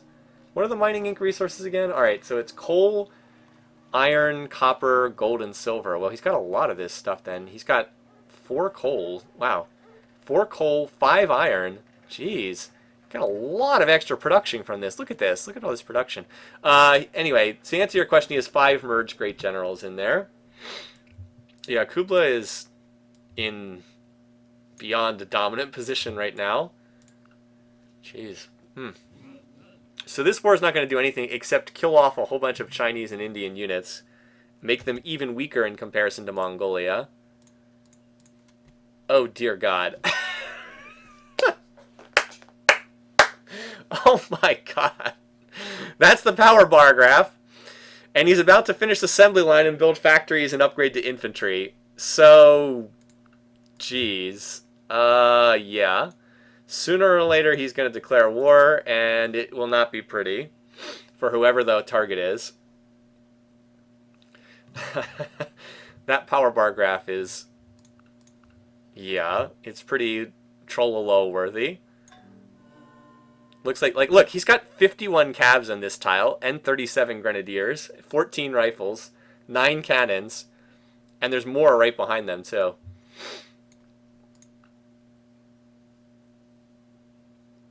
So basically at this point, we're just kind of waiting for Kublai to decide he's going to purge the earth of his rivals. All right, that's a pretty good stack, too. I don't know if it'll have any success. I guess we'll find out. Will Gandhi turn to the Apostolic Palace yet again to save his sorry behind? So Mao's advancing. I don't know where he's going with this stack. Mao also built the Kremlin. Not entirely appropriate, but he is the Chinese, got the communist thing going on. So now Kublai's researching fascism, so just going to keep milking this same theme here. All right, Gandhi has prepared another little stack as well, but that's not big enough to do anything. They're still fighting. Well, Calcutta's not that well defended. Still, this is all just kind of like a sideshow right now while we wait for Kublai to decide he wants to jump into the picture. And it looks like that was this turn, because he's got units in Indian territory, and that they're not there for open borders. There we go. We knew it was just a matter of time. 12. I have 13 war declarations, so don't go too much higher. Oh my god, 60 cavalry, 8 cannons, 37 grenadiers. Dear lord. Oh boy. Well, Gandhi, now it might be a good time to dial up that Apostolic Palace. Might be a good time, because there's an awful lot of units coming across the border. Khan! And there it is. He used it to make peace with Gandhi. He used it to make peace with Mao, but he's got 10 turns before he can use it to make peace with Kublai. And let's see how much he can lose before he can call on the... Well, look at this. He actually... he gave the city... He gave Calcutta away in the peace treaty. Okay. Did Kublai adopt police state? I don't know. What civics is he running? Let's find out. No, he's still in uni suffrage. Okay. And bureaucracy, which doesn't really make sense. And mercantilism. He needs to get in state property. With his size, state property is definitely the civic he wants. Alright. Here comes the offense rolling forward. Oh, he's got all those cannons right next to Gao. Jeez. This stack has 137 units in it. Look at that. And Gandhi also just lost a whole bunch of units fighting Mao, so, you know. This was their little tiddlywinks battle there. Meanwhile, Kublai's like, hey, I'm still up here, guys. Alright, Gaul was presumably going to die. Let's see how many cities Kublai can get before Gandhi forces peace on him. Which he almost certainly will. Here comes the infantry, by the way. Now he has factories in every city, too, and mining ink in most of his cities. So every city is going to have ludicrous production right now. He also just... Oh, wow, and he just finished the Pentagon. So as if he doesn't get enough promotions for being aggressive. Anyway, so yeah, there's even... The main thrust is definitely coming here at Gaul. Gaul will fall this turn unless Gandhi can force peace on him. There it goes. All right. And the question now is just how far can he push before the Apostolic Palace begins to cheese the situation. A lot of great generals being born. Yeah, Mao is looking good for second place right now. That would be a good second place pick for sure.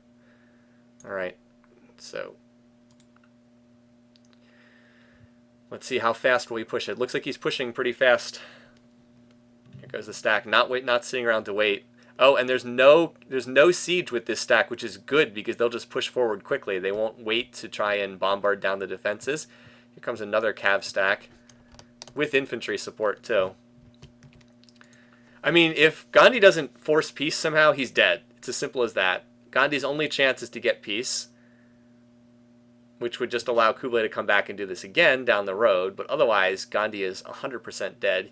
He simply cannot stop this force whatsoever. It's nothing that can stop this. Well, that was unexpected. J-Man has declared war on Mao. Okay. I didn't see that coming. Also, I think I'm going to be too low on the war declaration counter, because I went 13 and we're already at 13. Yeah, let's just say there's a lot of units on the map right now. A lot of units. Well, anyway, that would be kind of interesting. What is J-Man's power in comparison to... Well, he's not as strong as Mao, that's for sure. I guess he wanted Calcutta, I guess? I don't think that's going to work. Well, that's aggressive AI for you. So this stack has 20 Cavs, 22 Grenadiers, so they're just going to throw themselves at this, at Agra, and they'll probably be able to brute force their way in, even though tactically it doesn't make a great deal of sense. Yep, they just brute force their way in with superior numbers. And Gandhi is collapsing right now. Madras is going to fall any turn now. Lahore will hold out for a minute or two, but that's it. Yeah, that attack did not work. Mao still held the city easily. The only question, but I wonder, so how much land does, Kublai's already at 44%. Okay, he probably can get enough land just from killing Gandhi to win the game. Probably. Depends on where the borders end up. But Gandhi has quite a bit. How much land does Gandhi have? He only needs 60, well, he needs 20% more land area. Gandhi's got 18%. That's probably enough to win the game. Probably. The Great Wall, it does nothing against the Mongols. Indeed. Well said. So Madras will fall once these units attack. There it goes. That'll free up more territory. Look at this. Vijayanagar is about to get fall as well. Lahore is still holding for the time being, but there's masses of units pushing forward there too. Yeah, Gandhi is going to collapse in a very short period of time here. Very short period of time. I'm waiting to see when Mao will push forward down here, but it's almost like a sideshow, basically. Hi, hello, welcome. Yeah, we're not even on turn 250. This is a very, very fast game. Wow, that Vijayanagar just went down too. I don't get. I'd have to, like, I even picked an early date. I picked 325, but we'd have to get to turn 275 for me to get even 1 point there. I don't know if we're gonna make it that far. This is just one of those games where an aggressive leader gets so far out in front and just steamrolls everything.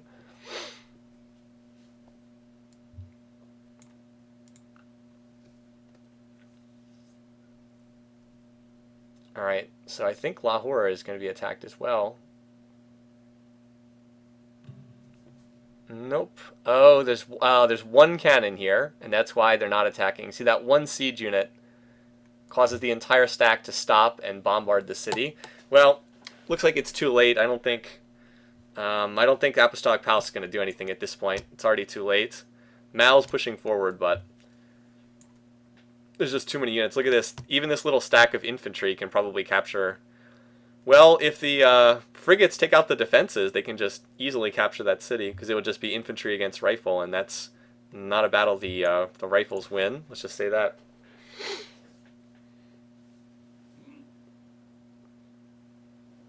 Oh, there's another stack coming down here. I didn't even see this other stack. A little overkill here. Again, if you just attack, this city would fall. There's 43 calves. But no, we have to use the cannon to bombard the defenses first. This stack over here is regrouping for the moment before pushing forward. Alright, Mao's got a force in position to attack Coimbra. Although Mao still has trebuchets. Kublai Khan is not researching that fast. I think he's just putting all his money into upgrading units right now. Like, I think he dialed down research. That's why it's slow. Yeah, see, he's running 60% gold. He's trying to upgrade his units. That's why. That means his power will spike even higher. Yep, look at this. This little force here should be able to capture this city. Yep, down to 5%. One rifle left. So Hyderabad will get captured. The treacherous Indians must be punished for their offenses against civilization. So Lahore has catapults defending it. Mao completes Broadway. There is an attack going on here at Coimbra too, but it's almost like not worth watching. Here comes the next push forward for the Doom stack. That stack still has 89 units in it, even after all the fighting that's gone on. Let me zoom out. We'll watch Hyderabad and Lahore fall here on the same turn. Both should fall here. There goes one, there goes the other. Alright, so Kublai gets even more land. Turn 2, wow, it's only turn 250. Jeez, this game's, like, we're not going to get even close to the spaceship. I'm glad I picked domination for the victory type. Like, where's Kublai in percent? Alright, he's already at 49%, and he's going to get, you know, he'll get territory up here, and he'll get this little core from Gandhi. Plus, the borders, like, it looks like that might not be enough, but remember, Mao's probably going to capture Portuguese cities, and then the Portuguese cities will lose their borders, so Mongolian cities will pop out there. Yeah, he doesn't even need to go to war with Portugal. All he needs is for Mao's to kill J-Man, and then that'll be it. Jeez, man. This is going to be a fast game.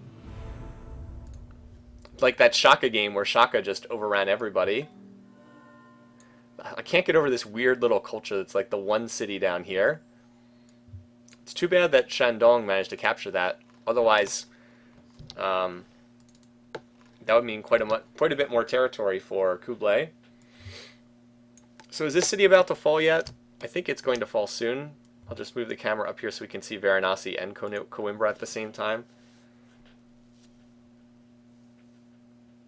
Note that Mao is not moving nearly as fast as Kublai in this war. Alright, so all the defenses are down at Coimbra. Yeah, you want my help? Well, you're the one who started that war like an idiot. That was not a smart decision, dude. Not smart at all. So these two cities are the ones under attack right now.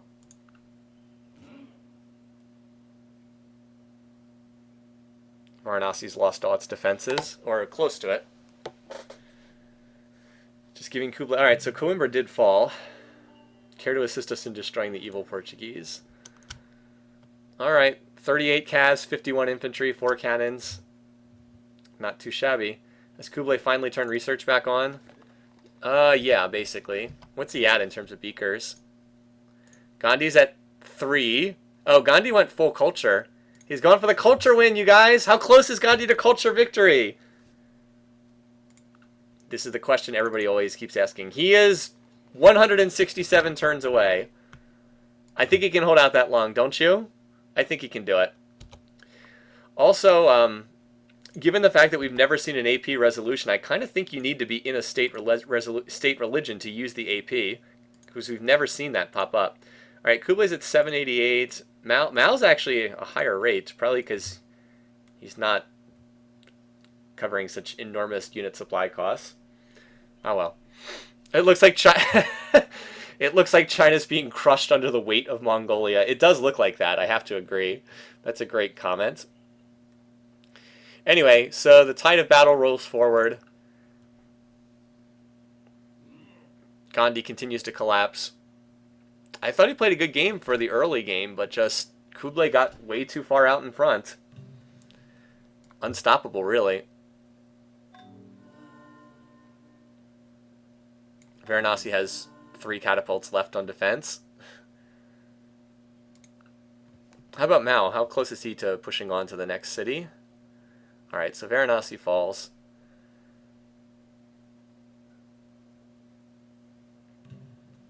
By the way, how does Kublai feel about Mao? That's a pretty good... Alright, Mao is not really pushing forward very fast here. I wonder if those two are... What do these two feel about each other? Alright. Kublai... Well, he's pleased, but he'll declare war at pleased, so that's not a given by any means. And he's only cautious with J-Man, so if by some reason J-Man is still alive at the end of this, it's a good chance Kublai will just finish him off and go for the jugular.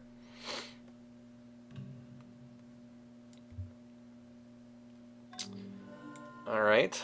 Well, we still have one. We also still have another game after this one, too, keep in mind. We still have the championship game to go after this. And of course, there's more than one scoring category too. Wow, look at this. This is just absurd. I'm struggling to find words to describe this. This is just like if you want a picture that says everything you need to know about a runaway AI Civ, here you go. Here is the runaway AI Civ picture. The only thing that would make this better would be if it were tanks instead of infantry. That's about it. No, there's been a gazillion great generals in this game. They just all came earlier. They all need like thousands of great general points to generate them now. There were lots of great generals earlier. It is like paradropping infantry. Oh, look, he's going back for liberalism. For whatever reason, he didn't research that. Yeah, speed it up, Mao. He's not making this conquest very fast at all. Look how long this is taking him. You should take the Kubla's example. Kubla's just cutting through, you know, cut through India like a hot knife through butter. Or if only you'd been thinking Ragnar attacks, Kubla waits till both are exhausted, rolls over Mali. Hey, it can happen. Alright, so Kubla just did a big civic swap. Or not, he just swapped to free speech. I thought he was going to change like a whole bunch of civics. Nope, he just did the one. Alright, so Bombay was captured there. Delhi is being bombarded. Now Pataliputra is being pushed on. Mao is still taking his time. I think there's a good chance we see Kublai declare war on J-Man and finish him off. He's just going to be like, whatever, I'm going straight for the win. I've got all these units. I'm going for it. So by the way, with Bombay in his hands, that is the Apostolic Palace city, so there's no more chance for an AP resolution to monkey around with this. There it is. See, there's the Apostolic Palace. Also, the shrine, Hindu shrine, worth 30 gold per turn. Pretty freaking nice. Yeah, so anyway, Gandhi is still dying. Not quite as fast as we might have thought. What's Kublai's domination percentage? 54. He probably needs a little bit of Portuguese territory to get this. I don't think Gandhi alone is quite enough. Gandhi, build those caravels! Dunkirk, evacuate! The Mongols are a threat to us all. They're certainly a threat to you. Unhappy Gandhi. He is not pleased by my refusal. He's going to be even less pleased when Kublai's 10,000 infantry run him over. Alright, so here's Mao. Mao is going for Oporto next. That's not even that impressive of a stack, though. I actually think J-Man might be able to hold that. And now Kublai's going for communism, so then he can adopt state property, which he really should be in. Oh, that was fast. He took the last two cities the same turn. Alright, another kill for Kublai. He has all 3 kills in this match so far. He killed Mansa, he killed Ragnar, now he killed Gandhi. This guy has had a dream game. He also captured every one of India's wonders, so now he's got all of those wonders too. Alright, Indian civilization's been destroyed. Jeez.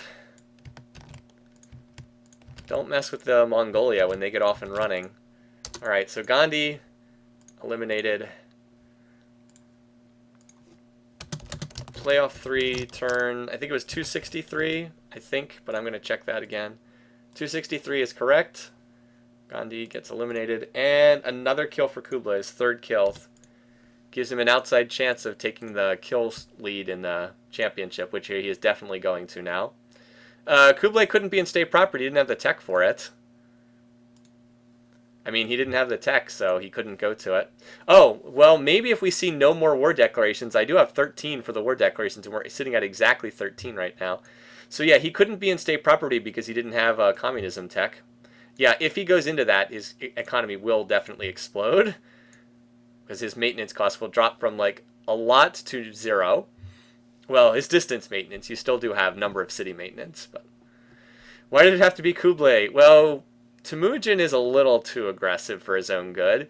Temujin is like Ragnar. He just gets too aggressive for his own good. Alright, what's the big spinny thing doing here? That means my computer's chugging. Something's going on under the hood. This isn't Kublai declaring war again, is it? It doesn't look like it. Alright, so what's he doing? Well, he's still building... He's still building a lot of stuff. He's building, I don't know, it's too hard to say. All right, so if we want to look at the relations bar graph, all right, here's Kublai. Oh, he's annoyed. He's annoyed with J-Man. Probably not too long until he goes after this. And in the meanwhile, he's at 57%. So yeah, he probably needs to take a couple Portuguese cities to make this work. The Mongols are invading your computer, perhaps. I still don't think it's too long until he just goes for the killing blow. Comes down here. Mongols are invading the computer, indeed.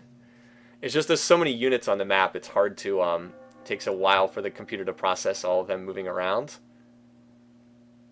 Well, no, actually, he's gone back into infrastructure mode. Look at this, so maybe he's not planning to declare war.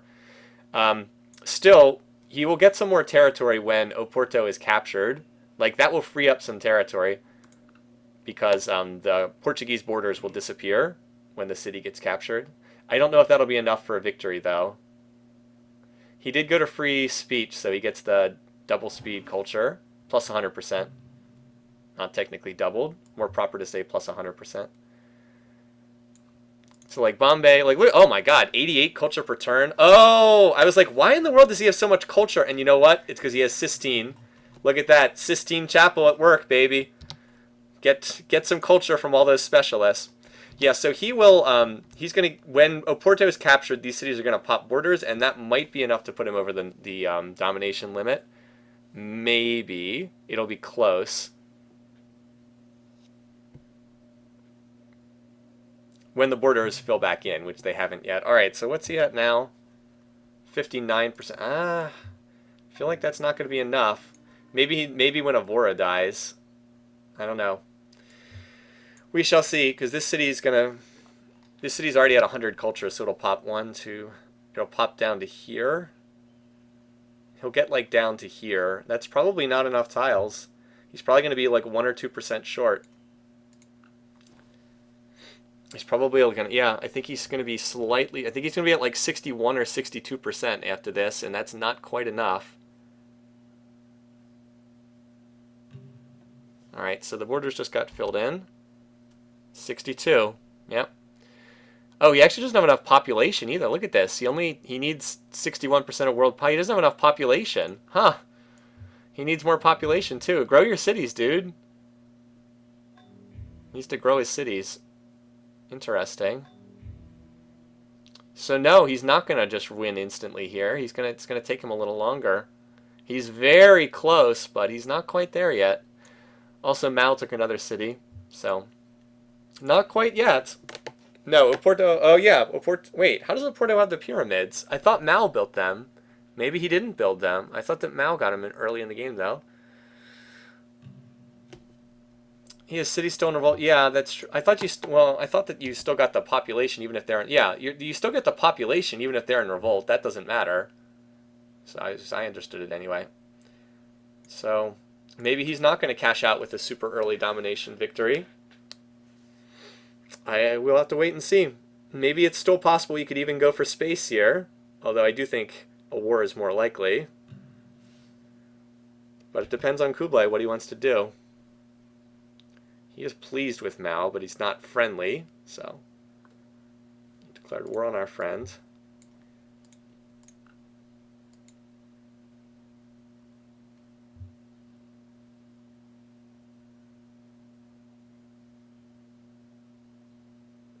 Unless he could somehow get like his culture to push back Mao's culture, but I don't think that's going to happen. Like Mao's also got good culture. He's also in free speech, so I don't see that happening.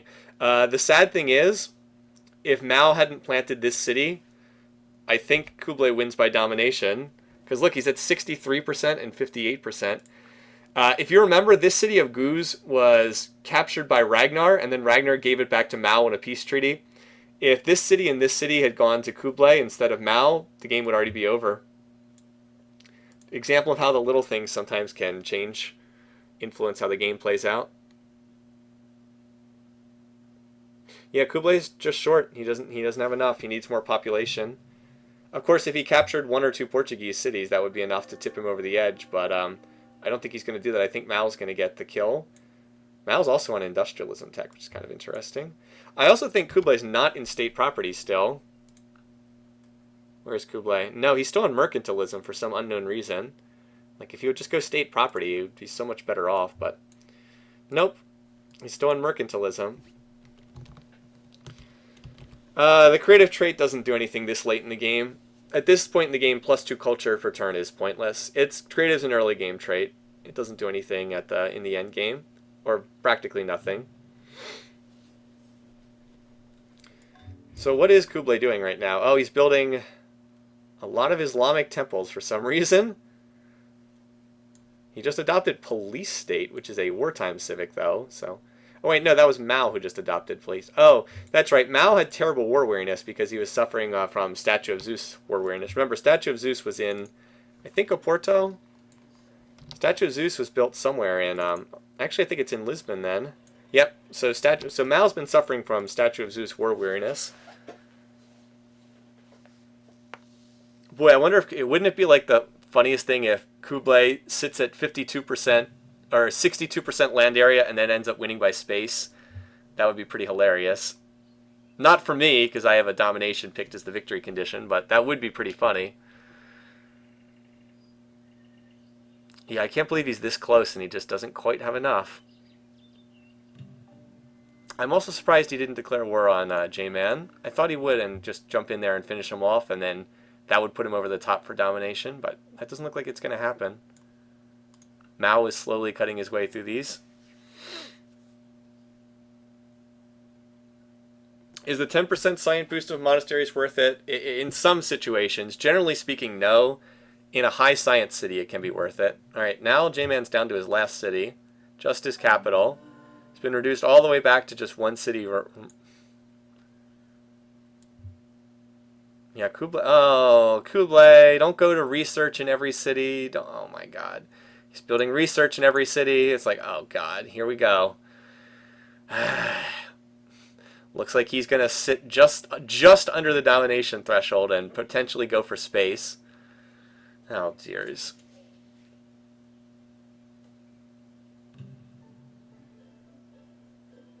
Wait, what the heck? Kublai Khan wins domination victory. What just happened? How did he get a domination victory? What? What did he do? How did he get a domination win? I guess his borders popped or something? Okay. What? What? I guess his borders popped or something? Cue the hour of next turn. Nope. Apparently his borders popped and that was put him over the limit. Oh my God, that's perfect for me. Because it's 13 wars and domination. His cities grew, I guess. Ah, the middle connected. Yeah. He got a little more territory here, and I guess a tiny little bit here. He was at 63. Yeah, the borders popped to extend land, and he grew his population. That's it. And he grew his population, and that was enough. All right. Let's see where we stand then. Let's put it in first of all. All right, so I'm going to go back to screen here so you guys can see. All right. That worked perfectly for me. Lined up with what I had. All right, so Kublai first. And J-Man didn't die. He survives with one city left. Look at this. He survives with one city. One city. Portugal survives. That's pretty cool. I actually kind of like seeing that. That's awesome. All right, anyway. So Kublai now onto the championship, as we knew was going to happen for the last couple turns. That's pretty amusing. All right, Mao. So I should have cut and pasted them first.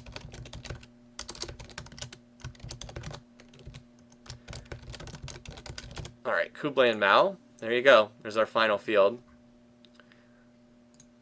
Kind of an interesting. So nobody from last year's championship made it back again. All right. Winner was Kublai. He showed us all. None of us picked him. 0. 0, 0, 0, 0. 0 people picked Kublai. How about Mao for second? Or 14 people. Okay, that's a decent number. We'll get some points there. So a couple people picked him. Number of wars, 13. I picked it perfect again. I'll take it. Got it. Domination was not that popular of a victory type. I'll take that. I'll take my 3 points for domination. And the victory dates. Where was our victory dates here? It looks like I was right around the median there. So some of us will get points, not a lot. 264. Not many people are going to be that close. We were what, 277? 277. I'm fine with that. Not a lot of people get points. Well, some people. I see some 3s. Wow, I see a 5 here. Random.org strikes again. Random.org, 5 points within a few turns. All right. So we've got all the points. Let's add it up and see who has the most. Link Mario Samus. You and Tenacious Paste are the winner. Unbelievable. Congratulations. A good prediction for this game. Landed Mal for the runner-up, Mansa for first eliminated, close on number of wars, got the domination, got the point there. Very nicely done. Got that one. At least well, actually, there's multiple Link Mario Samus predictions. Which one's the most recent?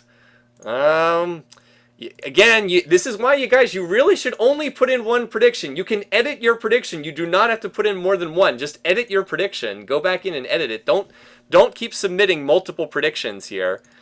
What's the most recent one? Let's see. First prediction is Gandhi to win, J-Man for second.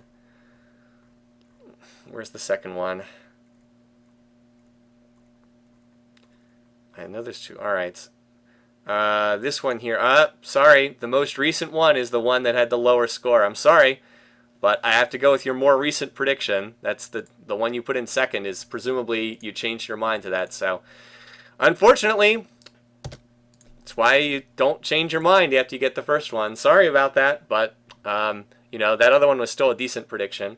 Can only put in one. You can't just put in a prediction after prediction after prediction one. So Tenacious Paste ends up with the high score for this one, followed closely by Anton, Luke, Husi, Automated Teller, Hesmer, and Kajatlik and I tied there with 14 points. I'm pretty happy with that, considering I whiffed so horribly on my top 2. But I kind of landed everything other than the top 2, strangely enough, weirdly enough. And then let me scroll down if you want to see some more of the scores here. If you're curious about how many points you got, hopefully you can see it on the screen there. See the predictions somewhere. I hereby retract my congratulations. Okay. Anyway, yeah, still did well. Glad to hear that. And then if you're wondering, we had these, what I think were probably troll predictions that did the time with the 500. I believe these were all put in by the same person, honestly, because they all were time predictions. They were all submitted close to each other. They all got 0 points, so get what you deserve there. Anyway, so let's go ahead and I want to put. Oh, I forgot to put the victory date on the bracket. Let's put that here real quick. Playoff game 3. This one was domination. We've had a lot of domination wins this time. Turn 277, early domination win. Alrighty, save that. Let's put it in. Let's see. We should have the average here. Well, as Neophobos said, it looks like I actually did extend the lead in the straight-up competition, although Neophobos again hasn't put in as many predictions as I have. So if you remember, still missing. Neophobos didn't even put a prediction for the first 2 because probably had no idea this contest was going on. Anyway, let's update the average. This one's easy to do. Best 5's a little bit more. I actually increased my average there. It's not going to change my best 5 prediction, though. All right. There we go. So, yeah, average 11. Boy, that's pretty good. I don't think there's anyone else who's predicted that many rounds. Well, Neophobos has a better average score. Most of the other ones, Joao, again, same thing. I can't pronounce this. That's a very good average score, too. Averaging 12 points a round. So what is that? 5 rounds? 1, 2, 3, 4, 5, 6 rounds. Very, very good. 12 points is very impressive. And we've got some good Warclam. This is really good too. 11.5 points a round. That's excellent. Same thing here for Lord Noise, although Lord Noise hasn't submitted for a while. Still very good. And German Joey, who had a great score for the first 4, and then disappeared after that. Stop putting in predictions. Okay. So anyway, there we go. I'm actually surprised I've done this well in the competition. It's kind of surprising to me. I really wasn't expecting to do much of anything. I thought I'd be somewhere like in the middle, maybe a little above average. Obviously, it helps having submitted a prediction for every single competition, but I think the average score is pretty respectable, and the best 5 is the highest score there too. So yeah, I'm pretty happy with this. Let me update the best 5. This will take a second. I have to replace all the F3s with E3s. It's, as I've mentioned before, it's a very unwieldy formula, but it does work. All right. It's mostly a bunch of if statements to say if you have 5 scores submitted, take the 5 largest. If you have only 4 scores submitted, take the 4 largest. If you have 3 submitted, etc. That's what all this code does in Excel. It's just basically if statements with the large operative. I don't know what the proper term for that is. Large means that you take the largest value in a Excel group.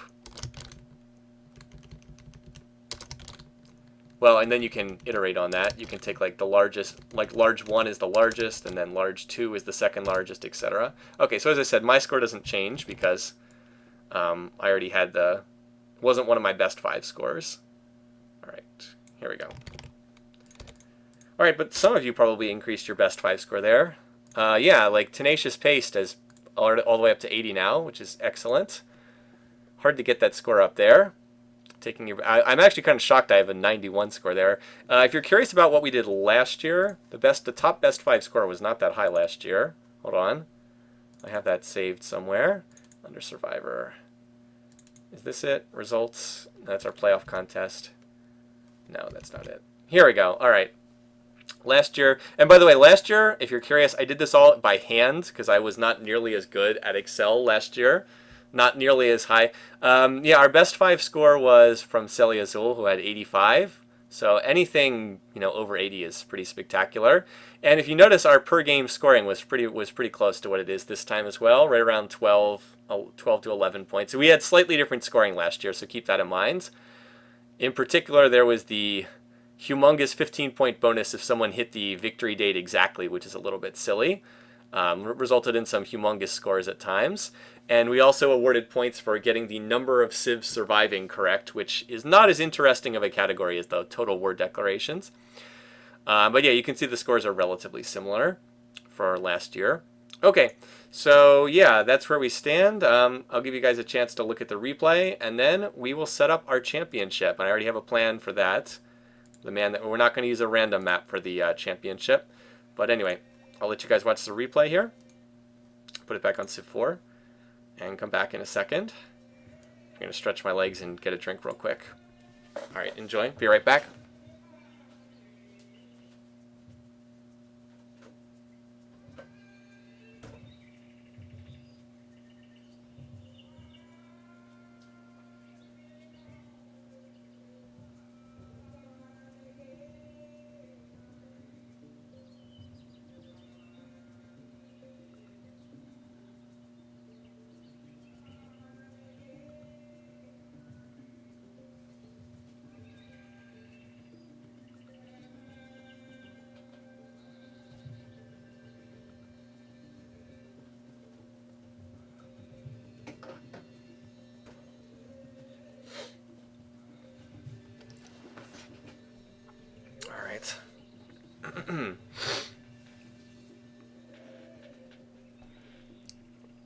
So where are we in the game right now? We're at the part where Ragnar made a horrible, horrible mistake. That was probably There were 2 huge turning points in this game. The first one was when Kublai attacked Mansa Musa and got all of Mansa Musa's land. The second huge turning point was when Kublai, when Ragnar Ragnar declared war on Mao and Kublai piled in, and Kublai ate up all of Ragnar's land. That was a fast game. 3 hours, 7 minutes. Kublai wins a domination victory. Interesting. Okay. Yeah, look at that. There's still even a little bit more land for him to grab that wasn't in his borders. So I guess he was going to... I thought he was going to be short. I thought he'd come up like 2% short, but I guess he had just enough and his population grew enough to be to put him over the top. All right. So there you go. Final bar graphs.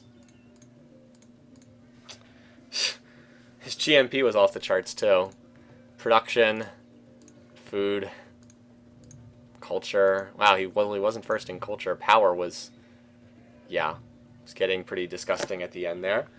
All right.